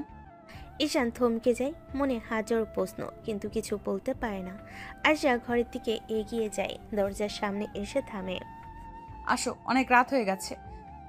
ঈশান তার দিকে কয়েক সেকেন্ড তাকিয়ে থাকে, তার মনে একটাই প্রশ্ন ঘুরপাক খাচ্ছে। আয়েশা কাকে ছেড়ে দিতে চায়, আর কেন তার কণ্ঠে এই ব্যথা? সে এগিয়ে গিয়ে আবার জিজ্ঞেস করতে চায়, কিন্তু আয়েশা ইতিমধ্যে ঘরে ঢুকে গেছে। ঈশান দরজার সামনে দাঁড়িয়ে গভীর শ্বাস নেয়। আজ প্রথমবার সে পরিষ্কারভাবে অনুভব করলো আয়েশা শুধু রাগী না, তার ভেতরে লুকানো এক গভীর রহস্য আছে। আর আজ সেই রহস্যের দরজা একটু হলেও খুলে গেছে, কিন্তু ঠিক কার দিকে? রাত অনেকটা এগিয়ে গেছে, ঘরের ভেতরের আলোটা নরম হালকা হলুদ, যেন ইচ্ছে করে রোমান্টিক পরিবেশ তৈরি করছে। বাড়ির নিস্তব্ধতা, ভেতরে শুধু দুজন মানুষের নিঃশ্বাসের শব্দ। ঈশান আগে থেকে শুয়েছিল, কিন্তু চোখ দুটো বন্ধ হলো, ঘুম আসছিল না। আয়েশা এলোমেলো চুলে ধীরে ধীরে বিছানায় শুয়ে মাত্রই পাশে জায়গা নিল। আয়েশার শরীরের উষ্ণতা ছুঁতেই ঈশানের বুকের ভেতর কেমন অদ্ভুত নরম একটা ধাক্কা লাগে। সে ধীরে ধীরে হাত বাড়িয়ে আয়েশাকে জড়িয়ে ধরে, তারপর হঠাৎই আয়েশার গলায় মুখ ডুবিয়ে দিল। বুকের কাছে তার শ্বাস নরম হয়ে ছুঁয়ে গেল। আপনি কি কখনো আমাকে ভালোবাসতে পারবেন? কথাটা বলা শেষ হতে তার হাত একটু কাঁপল, যেন ভয়। যদি আয়েশা না বলে। আয়েশা কয়েক সেকেন্ড চুপ করে থাকে, তার মুখে কোনো রাগ নেই, কোনো চাপ নেই, শুধু শান্ত, অবাক করা আত্মবিশ্বাস। সে ঈশানের মুখটা নিজের দিকে ঘুরিয়ে দেয়। তুমি আমার স্বামী, তোমাকে ভালোবাসা আমার দায়িত্ব, অবশ্যই বাসবো। ঈশানের চোখ চকচক করে ওঠে, তার মুখে হাসি, যেন ছোট্ট বাচ্চা নিজের কাঙ্ক্ষিত খেলনাটা পেয়ে গেছে। সে আয়েশার ঠোঁটে ধীরে দীর্ঘ একটা চুমু খায়, চুমুর মাঝে আবার বলে, সোনা বউ আমার, তোমাকেও অনেক ভালোবাসবো আমি। সে আবারও চুমু দেয়। আয়েশার গাল, কপাল, ঠোঁট সব জায়গায় যেন তার সুখ ছড়িয়ে পড়ে। আয়েশা তাকে কিছুতেই আটকায় না, শুধু চোখ বন্ধ করে থাকে, মুখে হালকা হাসি, কিন্তু আয়েশার মনে নীরব কথা, যা ঈশান জানে না আয়েশার মনে মনে। তোমাকে ভালো না বাসলে কষ্ট কিভাবে দিব ঈশান? আমি তো চাই তোমাকে কষ্ট দিতে, এমন কষ্ট যাতে তুমি সোজা হয়ে দাঁড়াতেই না পারো। যত অপরাধের দাম, সব অপরাধের দাম আমি শোধ করব। তোমাকে ভালোবেসেই শাস্তি দেওয়ার পরিকল্পনা করছি আমি। তার চোখের কোণে অদ্ভুত এক ঝিলিক, রাগ, অভিমান আর হালকা দুষ্টামি মেশানো। ঈশান কিছুই বোঝে না, সে শুধু আয়েশাকে বুকে চেপে ধরে নরম করে বলে, তুমি থাকলে মনে হয় পৃথিবীটা আমার। আয়েশা ঠোঁটের আদর ভরা একটু হাসি এনে মাথা রাখে ঈশানের বুকে, কিন্তু তার ভেতরে ঝড় জমে উঠেছে। এমন ঝড় যা ঈশানের জীবনে একটা ঝড় টানাপোড়েন তৈরি করতে চলেছে। পরে সকালটা যেন একদম ঝড়ের আগে নিস্তব্ধতার মতো। আয়েশা আগের মতোই ফরমাল সাজে, কিন্তু মুখে আজ অদ্ভুত শান্তি। তার চোখে রাগ নেই, কঠোরতা আছে, কিন্তু সেই কঠোরতা এখন অন্যরকম দ্যুতি ছড়াচ্ছে। সে অফিসে ঢুকে গেল, সবার হাতে কাজ চলছে। হঠাৎ আয়েশা কড়া গলায় বলল, সবাই একটু হলে কনফারেন্স রুমে আসুন। সকলেই ফাইল রেখে টেনশনে ঢুকে আসে। ম্যাডামের মুখ দেখে কেউ কথা বলতে সাহস পায় না। আরিশা সবার সামনে দাঁড়িয়ে দুহাত ক্রস করে পড়ল। আপনারা সবাই জেনে রাখুন, আমি ঈশানকে বিয়ে করেছি। আজ থেকে সবাই তাকে সম্মান দিয়ে কথা বলবেন। এবার পুরো অফিস নিস্তব্ধ, চেয়ার পর্যন্ত যেন নড়ে ওঠে না। সবার চোখ বড় বড়, মনে হয় কেউ যদি চা খেত হাতে থাকা কাপটাই পড়তো। তামিম তো সরাসরি মুখ হা করে দাঁড়িয়ে। কি ভাই, এটা কিভাবে সম্ভব হলো? ম্যাম যে রাগী, এত ভয়ানক রাগী, আপনাকে বিয়ে করলেন? কি আর বলবো ভাই, কপালে ছিল, আল্লাহর ইচ্ছে সব। ভাইয়ের কপাল তো একদম সোনার। ম্যাডামকে বিয়ে, যার সামনে আমরা তাকাতেও ভয় পাই। ম্যাডাম বোধহয় প্রেমে পড়ে গেছে, না হলে ম্যাডাম কাউকে বিয়ে করতে পারে? শুনেছিস কখনো? এদিকে আরিশা সবিককে সেই দৃষ্টিটা দিল, যে দৃষ্টি দেখলে মানুষ আর কথা বলতে ভুলে যায়। তারপর ধীরে বলল, আমার ব্যক্তিগত ব্যাপারে অত আলোচনার দরকার নেই। সবাই কাজে ফিরুন। আর মনে রাখবেন, ঈশান এখন কোম্পানির সিনিয়র হিসেবে গণ্য হবে। যথাযথ সম্মান দেবেন। সবাই তড়িঘড়ি করে কাজে ফিরে গেল। তামিম হাঁটতে হাঁটতে ঈশানের কাঁধে হাত দিল। ভাই, আপনি তো পুরো ইতিহাস গড়ে ফেললেন। চিন্তা নাই ভাই, কিন্তু ভিতরে ভিতরে আমি নিজেও ভয় পাই ম্যামের এক রাগে গোটা অফিস উড়াই দিতে পারবে। অফিসের ব্যস্ত সময়ে সবে কাজ করছে, ঠিক তখনই কোম্পানির সামনে দরজা দিয়ে ঢুকলেন আরিশার বাবা, কোম্পানির চেয়ারম্যান। কঠোর চেহারা, তীক্ষ্ণ চোখ, যেন পুরো অফিস কেঁপে উঠল। রিসেপশন থেকে সবাই দাঁড়িয়ে সালাম দিল। তার চোখে স্পষ্ট অসন্তোষ। তিনি সরাসরি আরিশার কেবিনে ঢুকে দরজা বন্ধ করে দিলেন। কেবিনের ভিতর আরিশা টেবিলে ফাইল দেখছিল। বাবাকে দেখে উঠে দাঁড়ালো। বাবা, তুমি হঠাৎ? হঠাৎই আসতে হয় মা, কারণ তুমি যে কাজটা করছো তা শুনে বসে থাকা যায় না। এটা কি করলে আরিশা? ঈশানকে বিয়ে, এত বড় সিদ্ধান্ত তুমি হুট করে নিলে? বাবা, তুমি তো জানো, কারণ ছাড়া আমি কখনো কিছু করি না, তাও বিয়ের মতো একটা বড় বিষয়। অবশ্যই না ভেবে আমি কিছু করিনি। আমি জানি মা, তুমি ভেবে চিন্তেই করেছো। তুমি বোকা নাও, তোমাকে আমি চিনি। কিন্তু এইটাই সমস্যা, এটা বিয়ে মা, জীবনের সবচেয়ে বড় সিদ্ধান্ত। এ ব্যাপারে ছেলে খেলা চলে না। তুমি যে রাগী জেদি, তাই বলে এমন হঠকারিতা? হঠকারিতা নয় বাবা, সময় পরিস্থিতি সব মিলিয়ে যা ঠিক মনে হয়েছে সেটাই করেছি। আরিশা, তুমি জানো না, বিয়ে মানে শুধু দুজন মানুষ না, বংশ, পরিবার, দায়িত্ব সব জড়িয়ে থাকে। আমি ভয় পাচ্ছি তুমি পরে কষ্ট পাবে। বাবা, তুমি আমাকে যেভাবে বড় করেছো, আমি কষ্টকে ভয় পাই না, আমি দায়িত্ব থেকে পালাই না। আর ঈশান, ওকে আমি নিজের সিদ্ধান্তে বেছে নিয়েছি, কারোর চাপে নয়। তুমি নিশ্চিত তো তুমি সুখী থাকবে? আমার জীবন আমি সামলাবো বাবা, তুমি এটা আমার উপরে ছেড়ে দিও না। তুমি এটা আমার উপরে ছেড়ে দাও, চিন্তা করো না, আমি হ্যান্ডেল করব সব। বাবা আর কিছু বললেন না। মেয়েকে দেখলেন, তার চোখে কঠোরতা, আত্মবিশ্বাস আর ভেতরে কোথাও লুকানো রহস্য।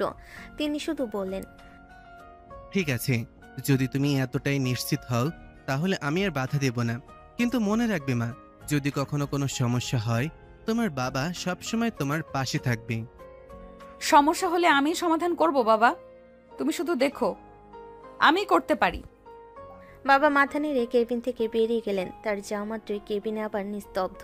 আরিশা চেয়ারে বসে কপাল ছুঁয়ে ফিসফিস করে বলল, সবাই ভাবছে আমি ভালোবেসে বিয়ে করেছি, কিন্তু কেউই জানে না আমি কি করতে যাচ্ছি। ঈশান, এখন তোমার জীবন আমার হাতে। আরিশার বাবা কেবিন থেকে বেরিয়ে যেতেই রুমে আবার আগের মতোই ভারী নীরবতা নেমে এলো।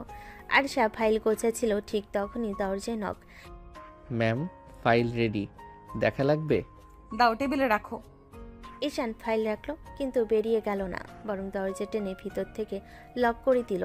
আরিশা চমকে উঠে তাকালো। ঈশান, তুমি দরজা লক করলে কেন? ঈশান ধীরে ধীরে এগিয়ে এলো। তার চোখে প্রশস্ত প্রেম, এক ধরনের টান, যা দেখে আরিশা নিজের শ্বাস গিলে ফেল। এক মুহূর্তে এসে আরিশাকে শক্ত করে কাছে টেনে নিল। তারপর কোনো আগাম সতর্কতা ছাড়াই আরিশার ঠোঁটে নরম গভীর কিস করতে লাগলো। আরিশা কেঁপে উঠে ফিসফিস করলো, ঈশান, এটা অফিস, এখানে এসব করো না। কিন্তু ঈশান শুনল না। সে মুখ নামিয়ে আরিশার গলায় ডুবে গেল। একটার পর একটা কিস। আরিশার শ্বাস আটকে এলো, তার শরীরে কাঁপুনি উঠল। তাতে কি, তুমি তো আমার বউ। আমার নিজের বউকে আদর না করে থাকতে পারছি না। মনে হয় তোমাকে 2 দিনেই খুব বেশি ভালোবেসে ফেলেছি। ঈশান প্লিজ, এটা ঠিক না। ঠিক ভুল জানি না, কিন্তু তোমাকে ছাড়া থাকতে পারি না। আয়েশা অনুভব করলো হৃদয় থেমে যাচ্ছে। একটা আন্তরিক এতটা কাছে ভালোবাসা তার পরিকল্পনার জন্য বিপজ্জনক। সেই মুহূর্তে তার ভিতরের স্বর বলল, আমি চাই তুমি আমাকে ভালোবাসো। যত গভীরভাবে ভালোবাসবে, আমাকে হারালে তত কষ্ট পাবে। তখনই বুঝবে কষ্ট কি। বাইরে কেউ নক করলো। আয়েশা দ্রুত ঈশানকে ঠেলে সরিয়ে দিল। সোজা হও, কেউ আছে বাইরে। ঈশান হাসি চেপে দাঁড়িয়ে গেল। তার চোখে এখনো কিসের উষ্ণতা। আয়েশা নিজেকে গুছিয়ে নিয়ে বলল, এরকম আর একবার করলে আমি সত্যিই রাগ করব। রাগ করলে আরো বেশি ভালো লাগে। এই ছেলেটা আমাকে কেন দুর্বল করে ফেলছে। কিছুদিন পরে রাত তখন বেশ নরম হয়ে এসেছে। ঘরে হালকা আলোয় ঈশান ছোট্ট একটা কালো বক্স হাতে নিয়ে দরজায় দাঁড়ালো। আয়েশা টেবিলে কিছু কাগজ গোছাচ্ছিল। তাকিয়ে দেখে ঈশানের চোখে আজ অদ্ভুত উজ্জ্বলতা। জান, একটা জিনিস এনেছি তোমার জন্য। হঠাৎ তো রহস্য। ঈশান বক্স খুলে ধরতেই ভেতর থেকে বেরিয়ে এলো দারুণ একটা কালো শাড়ি। চকচকে নরম লাইটে ঝিলমিল করছে। এটা পরে আসো তো প্লিজ, তোমাকে কালো শাড়িতে দেখতে ইচ্ছে করছে খুব। আজ কেন এভাবে? কারণ তোমাকে দেখলেই মনে হয় আরো একটু কাছে যাই, আর কালো রং তোমাকে আসলে অসম্ভব সুন্দর লাগবে। আয়েশা কিছু বলল না। হাত থেকে শাড়িটা নিয়ে ধীরে ওয়াশরুমের ভেতর চলে গেল। কিছুক্ষণের মধ্যে আয়েশা বেরিয়ে আসতেই ঈশান নিঃশ্বাসই ভুলে গেল। কালো শাড়িতে তার রাগী কঠোর তীক্ষ্ণ মুখটা আরও রহস্যময় লাগছে। তার ঠোঁট, তার চোখ, সবকিছু যেন অন্যরকম। সোনা, তোমাকে অসাধারণ লাগছে, চোখ সরাতে পারছি না। আমি কেন দুর্বল হয়ে যাচ্ছি? আমি তো তাকে শাস্তি দিতে চাই আর কষ্টে দেখতে চাই, কিন্তু কেন এমন হচ্ছে? সে নিজের মনকে ধমক দিল, কিন্তু চোখের গভীরতা তাকে ফাঁস করে দিল।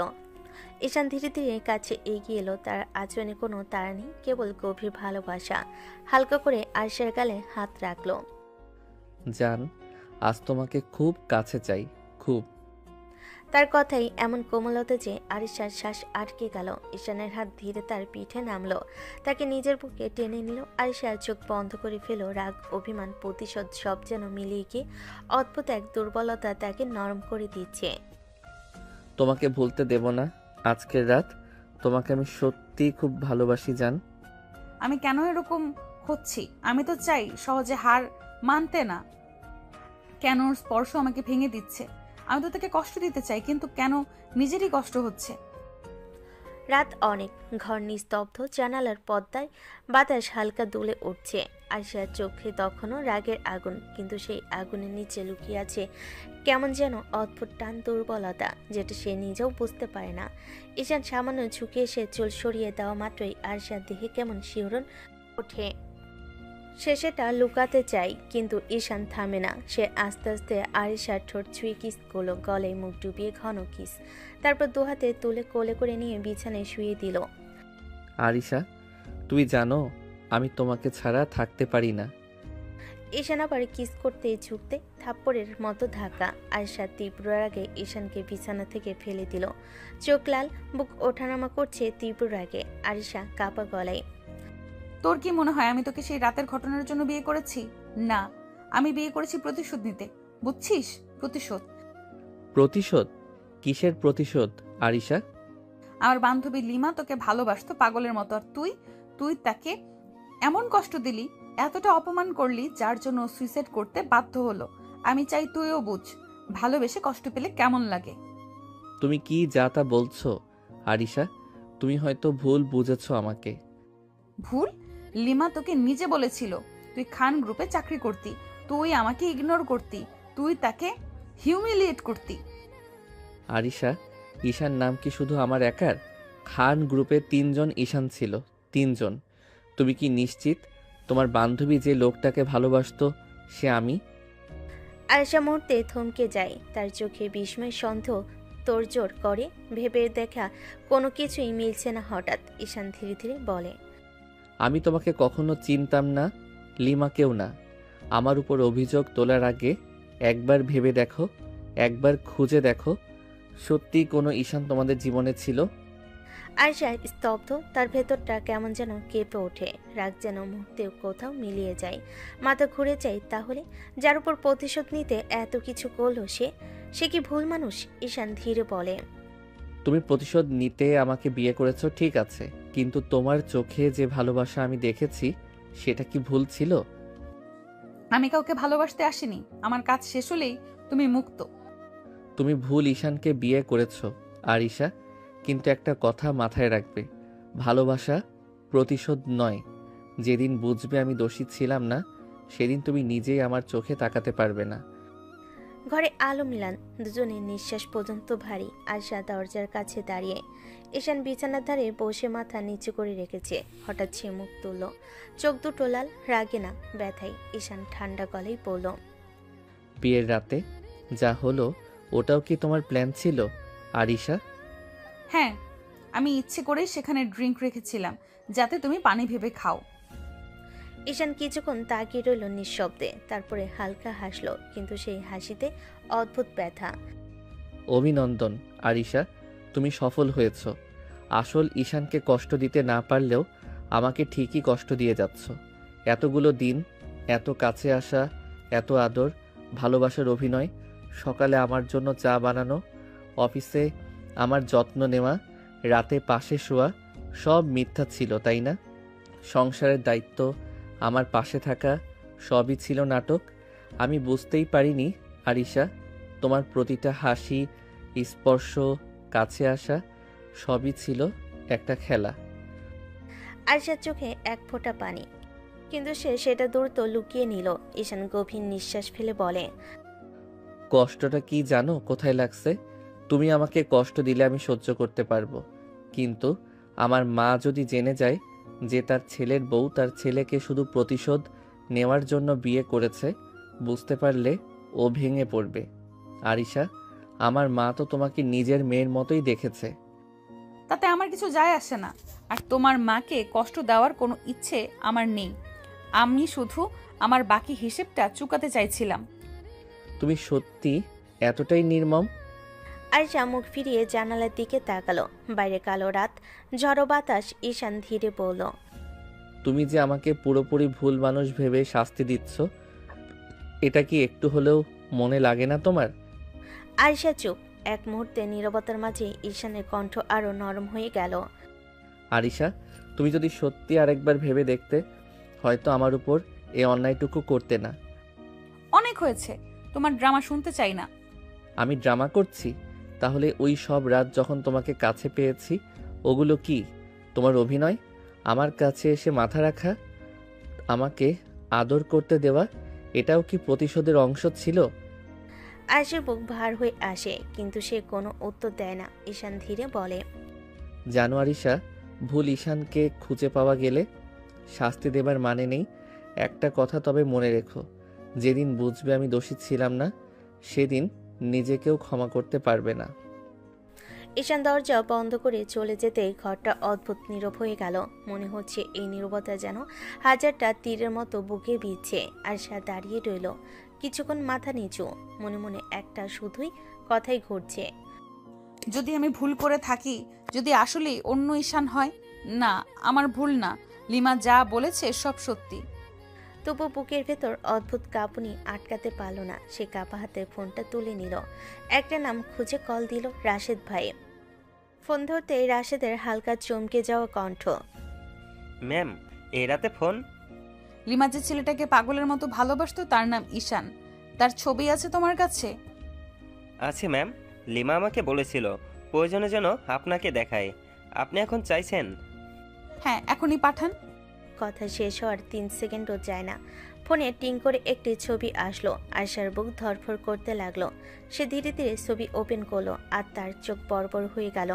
তার নিঃশ্বাস থমকে গেল মুহূর্তে। ছবিতে যে ছেলে, সে এই ঈশান না, একদমই না। ওই ছেলের মুখে ঠিক এই ঈশানের মতো নিষ্পাপ হাসি নেই। মুখের গঠন ভিন্ন, চেহারাই অন্যরকম ভাব, একটা দুষ্টু বেপরোয়া উপস্থিতি। আয়শার হাত কাঁপতে লাগলো। আয়শা ফিসফিস করলো, এটা তো সে না, এই ঈশান না। তাহলে আমি এতদিন ধরে ভুল মানুষের কাছে প্রতিশোধ নিচ্ছি। তার বুকের মধ্যে হঠাৎই কেমন যেন ঝড় বয়ে গেল, শ্বাস ভারী হয়ে উঠল। সে আবার ফোন করলো। রাশেদ ভাই, তুমি নিশ্চিত লিমা যে ছেলেটাকে ভালোবাসতো এই ছেলেটা? হ্যাঁ ম্যাম, এটা তো লিয়ার পাঠানো ছবি। ওই ছেলেটার নামও ঈশান। ও খান গ্রুপ কাজ করত, কিন্তু ও এখন দেশের বাইরে। লিমা মৃত্যুর আগে আমাকে বলেছিল আপনাকে দেখাতে। আয়শা ফোন নামিয়ে বসলো বিছানার কিনারায়। চারপাশটা কেমন ঘুরছে, তার মনে পড়লো ঈশানের সেই কথাটা। আমার ওখানে আরও 2টা ঈশান ছিল। আমি আমি কি ভুল মানুষকে শাস্তি দিচ্ছি, যে কিছুই জানে না, যে আমাকে ভালোবেসে ফেলেছে, যে শুধু আমার? তার চোখের কোণে ভিজে উঠল, কিন্তু সে হাতের পিঠ দিয়ে পানি মুছে ফেলল দ্রুত। না, সে দুর্বল হবে না, কিন্তু বুকটা যে আজ আর শক্ত থাকতে পারছে না। সে ছবি আবার দেখলো, বারবার দেখলো। এটা স্পষ্ট, এই 2 ঈশান এক মানুষ নয়। আয়শার কণ্ঠ ভেঙে গেল নিজের সঙ্গে। আমি তাহলে কি করেছি? তার মাথার উপর যেন আকাশ ভেঙে পড়ল। রাতের ঘর অন্ধকার, দরজা আধো খোলা, বাতাসে অদ্ভুত নীরবতা। ঈশান দরজা বন্ধ করে বেরিয়ে যাওয়ার পর আয়শা বোকার মতো দাঁড়িয়েছিল অনেকক্ষণ। তার চোখে বারবার ভেসে ওঠে ঈশানের শেষ কথা। তুমি সফল হয়েছ। সত্যিকারের ঈশানকে কষ্ট দিতে না পারলেও আমাকে ঠিকই কষ্ট দিতে পারছো। সেই কণ্ঠের ভাঙন তার বুকটা যেন ছিঁড়ে ফেলছিল। তারপর সেই ছবি পেল আর বুঝলো সে ভীষণ বড় ভুল করেছে। কিন্তু তখনই খেয়াল করলো ঘড়িতে রাত 1:45 আর ঈশান নেই। সে বাইরে বেরিয়ে বাগানে দেখলো নেই। রান্নাঘর ফাঁকা, বারান্দা ফাঁকা। মোবাইলে কল দিল, বন্ধ। আয়েশার বুক দম বন্ধ হয়ে আসলো। কই গেল ঈশান এই রাতে? আমি কি বলেছিলাম? আমি কি করে ফেলেছি? আয়েশার কান্না চলে এলো। সে বিছানায় ঠাস করে বসে পড়ল। চোখের পানি থামতে চায় না। রাত কেটে গেল, একটুও ঘুম আসেনি। চোখ শুধু গরম, ক্লান্ত শরীর, মন অস্থির। সকালে আরশা ফ্যাকাশে মুখে অফিসের দিকে রওনা হলো। চোখ লাল, নিদ্রাহীন, কিন্তু তবুও চেষ্টা করলো নিজেকে শক্ত দেখাতে। অফিসে ঢুকতেই সবাই তাকে সম্মান দিয়ে সালাম করলো, কিন্তু সে কারোর উত্তর দিল না। তার মাথায় শুধু একটাই প্রশ্ন, ঈশান কই? ঠিক 5 মিনিট পর তার সামনে সেই মানুষটা এসে দাঁড়ালো। ঈশান, চোখ লাল, মুখে দাড়ি উঠেছে হালকা, চোখের নিচে কালো দাগ, শার্ট কুচকানো, হাতে একটা খাম। আয়েশার বুক ধরফর করে উঠল। আয়েশা দৌড়ে এগিয়েছে। ঈশান, তুমি কই ছিলে সারা রাত? ভয় পেয়েছি আমি। তুমি ফোন ধরোনি কেন আমার? ঈশান একটু পিছিয়ে গেল, চোখে কেমন যেন শূন্যতা। সে ঠান্ডা গলায় বলল, আপনি এখন অফিসের বস। কর্মচারী সারা রাত কোথায় ছিল সেটা জেনে আপনার কি লাভ হবে? ঈশান, আমি তোমার... এই নিন, এটা আমার রেজিগনেশন লেটার। আমি আর চাকরিটা করতে চাই না। কি রেজিগনেশন? তুমি কেন? আমি তো... আমার কোনো ব্যাখ্যা দরকার নেই ম্যাম। আপনি যাই করেন সেটা আপনার ইচ্ছে, কিন্তু আমি আপনার স্বার্থের জন্য আর নিজের অনুভূতি পিষে কাজ করতে পারবো না। ঈশান, একবার কথা শোনো। শোনার মতো কিছু নেই ম্যাম। আপনি যা করেছেন তারপরে আমার কিছু বলার নেই। সে পেছন ফিরে চলে গেল। আরশা দাঁড়িয়ে রইল স্থির হয়ে। মনে হচ্ছে বুকটাকেও পাথর দিয়ে চাপা দিয়েছে। মনে মনে শুধু একটাই কথা, আমি সত্যিই ভুল মানুষকে শাস্তি দিলাম, আর যার কোনো দোষ নেই তাকে ভেঙে ফেললাম। ঈশান অফিস থেকে বেরিয়ে ধীরে ধীরে হাঁটছিল। মাথা নিচু, কোনো শব্দ নেই, শুধু একটাই অনুভূতি, বুকের ভিতর কিছু একটা ভেঙে পড়েছে। বাড়ি গেট খুলতে মা দরজায় দাঁড়ানো। কি রে, এত তাড়াতাড়ি এলি? অফিস নাই আজ? এমনি মা, শরীরটা একটু খারাপ লাগছিল তাই চলে এলাম। তোর চোখ লাল কেন রে? কাঁদলি নাকি? ঈশান হেসে মাথা নেড়ে রুমে ঢুকে গেল। দরজা বন্ধ করে দীর্ঘ নিঃশ্বাস ফেল। তারপর আলমারির সামনে গিয়ে আরশার প্রতিটা শাড়ি, গহনার বক্স, ফ্রেশার, চিরুনি সবকিছু এক এক করে তুলে নিল। লাগেজ খুলে ধীরে ধীরে সাজাতে লাগলো। মাঝে মাঝে হাত থেমে যাচ্ছে, চোখে জল জমে উঠছে, কিন্তু সে কাঁদছে না, কারণ তার ভেতরে সব কান্না শুকিয়ে গেছে গত রাতে। ঈশান নিজের মনে, যতদিন ছিলে মন থেকে ভালোবেসেছি। মনে হয়েছিল তুমি আমার স্ত্রী, আমার ভবিষ্যৎ, কিন্তু সবটাই নকল ছিল, শুধু প্রতিশোধ। সে মাথা নিচু করে লাগেজের জিপ বন্ধ করলো। ঠিক তখনই গেটের শব্দ। মা বলছে, আরিশা মা, এসো এসো ভেতরে। ঈশানের বুক ঝাঁকুনি খেল। সে মুখ তুলল। আরিশা এসে দাঁড়িয়েছে দরজায়। চোখ ফুলে গেছে, কান নেই, চুল এলোমেলো, মুখে অস্থিরতা। ঈশান, আমি তোমার সাথে কথা বলতে চাই। ব্যাগটা এখানে। আমি আপনার সব জামা কাপড় সব জিনিস গুছিয়ে রেখেছি। আপনি চলে যান আপনার বাড়িতে। আপনার প্রতিশোধ নেওয়া হয়ে গেছে, এখন থাকার কোনো মানে নেই। ঈশান, তুমি কি এসব সিরিয়াসলি বলছো? হ্যাঁ ম্যাম, আমি ঠাট্টা করছি না। আপনি তো আমাকে কষ্ট দিতে এসেছিলেন, তাই না? এসেছেন, দিয়েছেন, এখন চলে যান। আর যদি মনে হয় আপনার প্রতিশোধ এখনও শেষ হয়নি, তাহলে আমাকে পুলিশের হাতে তুলে দিন। বিয়ের রাতের অভিযোগ দিলেই হবে। ঈশান, তুমি তো জানো তোমাকে জেলে পাঠানোর জন্য আমি... জানি পারেন ম্যাম, সেদিন যা করেছি সেটার জন্য যদি শাস্তি চান, আমি প্রস্তুত। আরিশা আর সহ্য করতে পারল না, তার চোখ ভেসে গেল জ্বালাই। আরিশা চোখ মুছে বলে, তুমি কি সত্যি বিশ্বাস করো আমি তোমাকে জেলে দিতে পারি? আপনি তো আমার জীবনে যা চাইছেন তাই করতে পারছেন। প্রতিশোধ, কষ্ট, অপমান আর কি বাকি আছে? ঈশান, দয়া করে একটু শুনবে আমাকে? ম্যাম, আমার আর কথা শোনার শক্তি নেই। আপনি ভুল মানুষকে বান্ধবীর ভালোবাসার মানুষ ভেবে প্রতিশোধ নিয়েছেন, এখন দয়া করে চলে যান। আরিশা চোখ মুছে দাঁড়িয়ে রইল, এক মুহূর্ত কথা বলতে পারল না। হঠাৎ মনে হলো তার দুনিয়া ভেঙে যাচ্ছে। লাগেজের দিকে তাকে তার ঠোঁট কাঁপলো। আরিশা ধীরে বলল, তুমি চাও আমি চলে যাই? হ্যাঁ। ঠিক আছে, তোমার ইচ্ছে মতোই যাব। ঈশান ঘর থেকে বেরিয়ে যেতে গিয়েই হঠাৎ ঠাস শব্দে থমকে দাঁড়ালো। পেছনে তাকাতে দেখলো আরিশা মেঝেতে ছটফট না করে নিথর হয়ে পড়ে আছে। আরিশা, আরিশা, কি হলো তোমার? ওর গলা কেঁপে উঠল। এক মুহূর্তে দেরি না করে দৌড়ে গিয়ে আরিশাকে কোলে তুলে নিতে লাগলো। বুক ধক ধক করছে, চোখের নিচে ঘাম জমে উঠছে। মা, মা তাড়াতাড়ি আসো। হায় আল্লাহ, কি হলো বৌমার? পানি দে, বালিশ দে। ঈশান কাঁপা হাতে ফোনে ডাক্তার ডাকলো। কিছুক্ষণ পর ডাক্তার এসে পরীক্ষা করতে লাগলো। ঘরে নিস্তব্ধ ভয়। ঈশানের নিঃশ্বাস জড়ানো, মায়ের চোখে পানি ছাপ। একটু পর ডাক্তার সোজা হয়ে দাঁড়ালেন। চিন্তার কিছু নেই, উনি স্টেজে অজ্ঞান হয়েছেন। আর আর উনি প্রেগনেন্ট। পুরো ঘর নিস্তব্ধ হয়ে গেল। ঈশান যেন নিজের কানকে বিশ্বাস করতে পারছে না। বুকের ভিতর কি যেন মোচড় দিয়ে উঠল। মা মুখে হাত দিয়ে বলেন, আলহামদুলিল্লাহ, কিন্তু এ মেয়ে তো খুব দুর্বল হয়ে গেছে, খেয়াল রাখতে হবে। মা, উনি তো আমাকে ভালোবাসেনও না। এতদিন যে কাছে ছিলেন, সবই নাকি প্রতিশোধের জন্য। এখন কি উনি আমার সন্তান রাখবে? বাবা, মায়েদের মন কেমন হয় জানো? মা হওয়ার খবর শুনলে তাদের কঠিন মনও নরম হয়ে যায়। আরিশা ভুল বুঝে থাকতে পারে, কিন্তু মেয়েটা খারাপ না। তুমি ওকে সময় দাও। তুমি আমাকে ভালোবাসো না জানি, কিন্তু আমি কি পারবো তোমাকে ছাড়া থাকতে? আমাদের সন্তানকে ছাড়া থাকতে? তুমি কি রেখে দেবে তাকে? তার গলা ভারী হয়ে গেল। ঘরটা নিস্তব্ধ, কিন্তু এই নিস্তব্ধতার ভেতরেই এক নতুন ঝড় উঠেছে। ভালোবাসা, ভুল, অপরাধবোধ আর একটা নতুন প্রাণের টান। আয়শার চোখ দুটো ধীরে ধীরে নড়ল। চোখের পাতা কাঁপতেই সামনে দেখা গেল ইসরাতকে, চোখে দুষ্টু হাসি, মুখে অদ্ভুত উচ্ছ্বাস। ভাবি, অবশেষে জ্ঞান ফিরল। একটা খবর বলি, তোমাদের নতুন পুস্কু আসতে চলেছে। আয়শা হতবাক হয়ে তাকিয়ে রইল। মনে হলো কেউ তাকে ধাক্কা মেরে অন্য জগতে ফেলে দিয়েছে। কি বললে তুমি? আমি ডাক্তার বলেছে তুমি মা হতে যাচ্ছ ভাবি।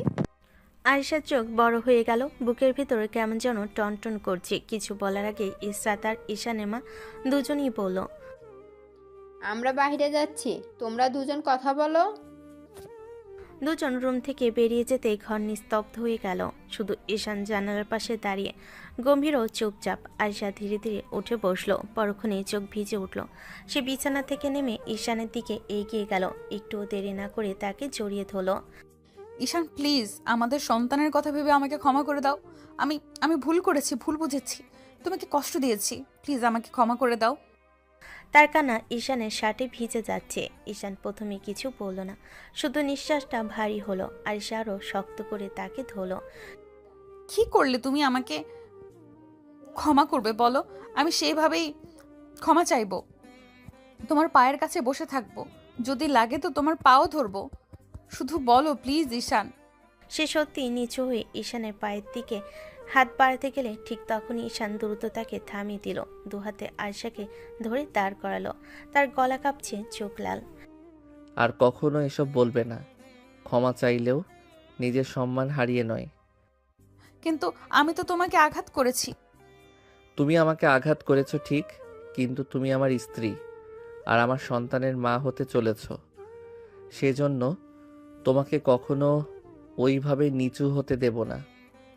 তাহলে আমাকে ক্ষমা করলে? আমি চেষ্টা করছি আরিশা। তোমার ভুলকে ক্ষমা করার আগে তোমাকে আবার বিশ্বাস করতে শিখতে হবে আমাকে। 1 বছর কেটে গেছে। ঈশান আরিশার সংসার এখন সম্পূর্ণ। তাদের ছোট্ট বেবি আরিয়ান দুধ সেবনে ব্যস্ত, আর দুজনের ঘর জুড়ে যেন নতুন কোমলতার গন্ধ। রাতে বেবিকে ঘুম পাড়িয়ে আরিশা আস্তে করে ঈশানের কাঁধে মাথা রাখলো। কিছুক্ষণ চুপচাপ থাকার পর ধীরে ধীরে দু হাতে তাকে জড়িয়ে ধরল। জান, তুমি কি আগের সব এখনো মনে রেখেছো? আরে না রে সোনা, ভালোবাসার মানুষের উপর রাগ করে থাকা যায় নাকি? আমি তো অনেক আগেই সব ভুলে গেছি। কবেই ক্ষমা করে দিয়েছি। আয়শার চোখে মায়া আর অপরাধবোধ মিশে একটা অদ্ভুত ঝিলিক। সে আরও কাছে সরে এসে গলায় মুখ লুকিয়ে বলল, তাহলে আজ আমাকে একটু আগের মতো ভালোবাসো না? স্বরে লাজ লজ্জা, মুখে উষ্ণতা। এমন কথা সে কমই বলে। ঈশানের চোখের ভেতরে যেন আলো ঝলমল করে উঠল। সে আরিশাকে বুকের মাঝে টেনে নিল। শুধু একটু?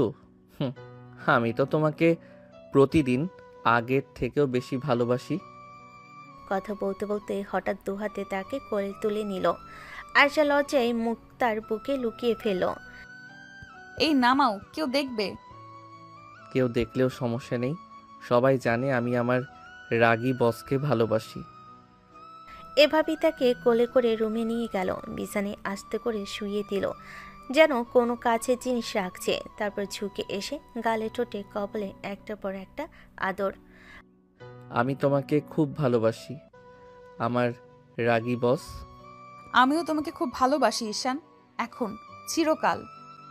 ঘর ভরে গেল তাদের নিঃশ্বাসে, ভালোবাসা আর শান্তির উষ্ণতা, যেখানে আর অভিমান নেই, শুধু দুজন আর তাদের ছোট্ট পৃথিবী।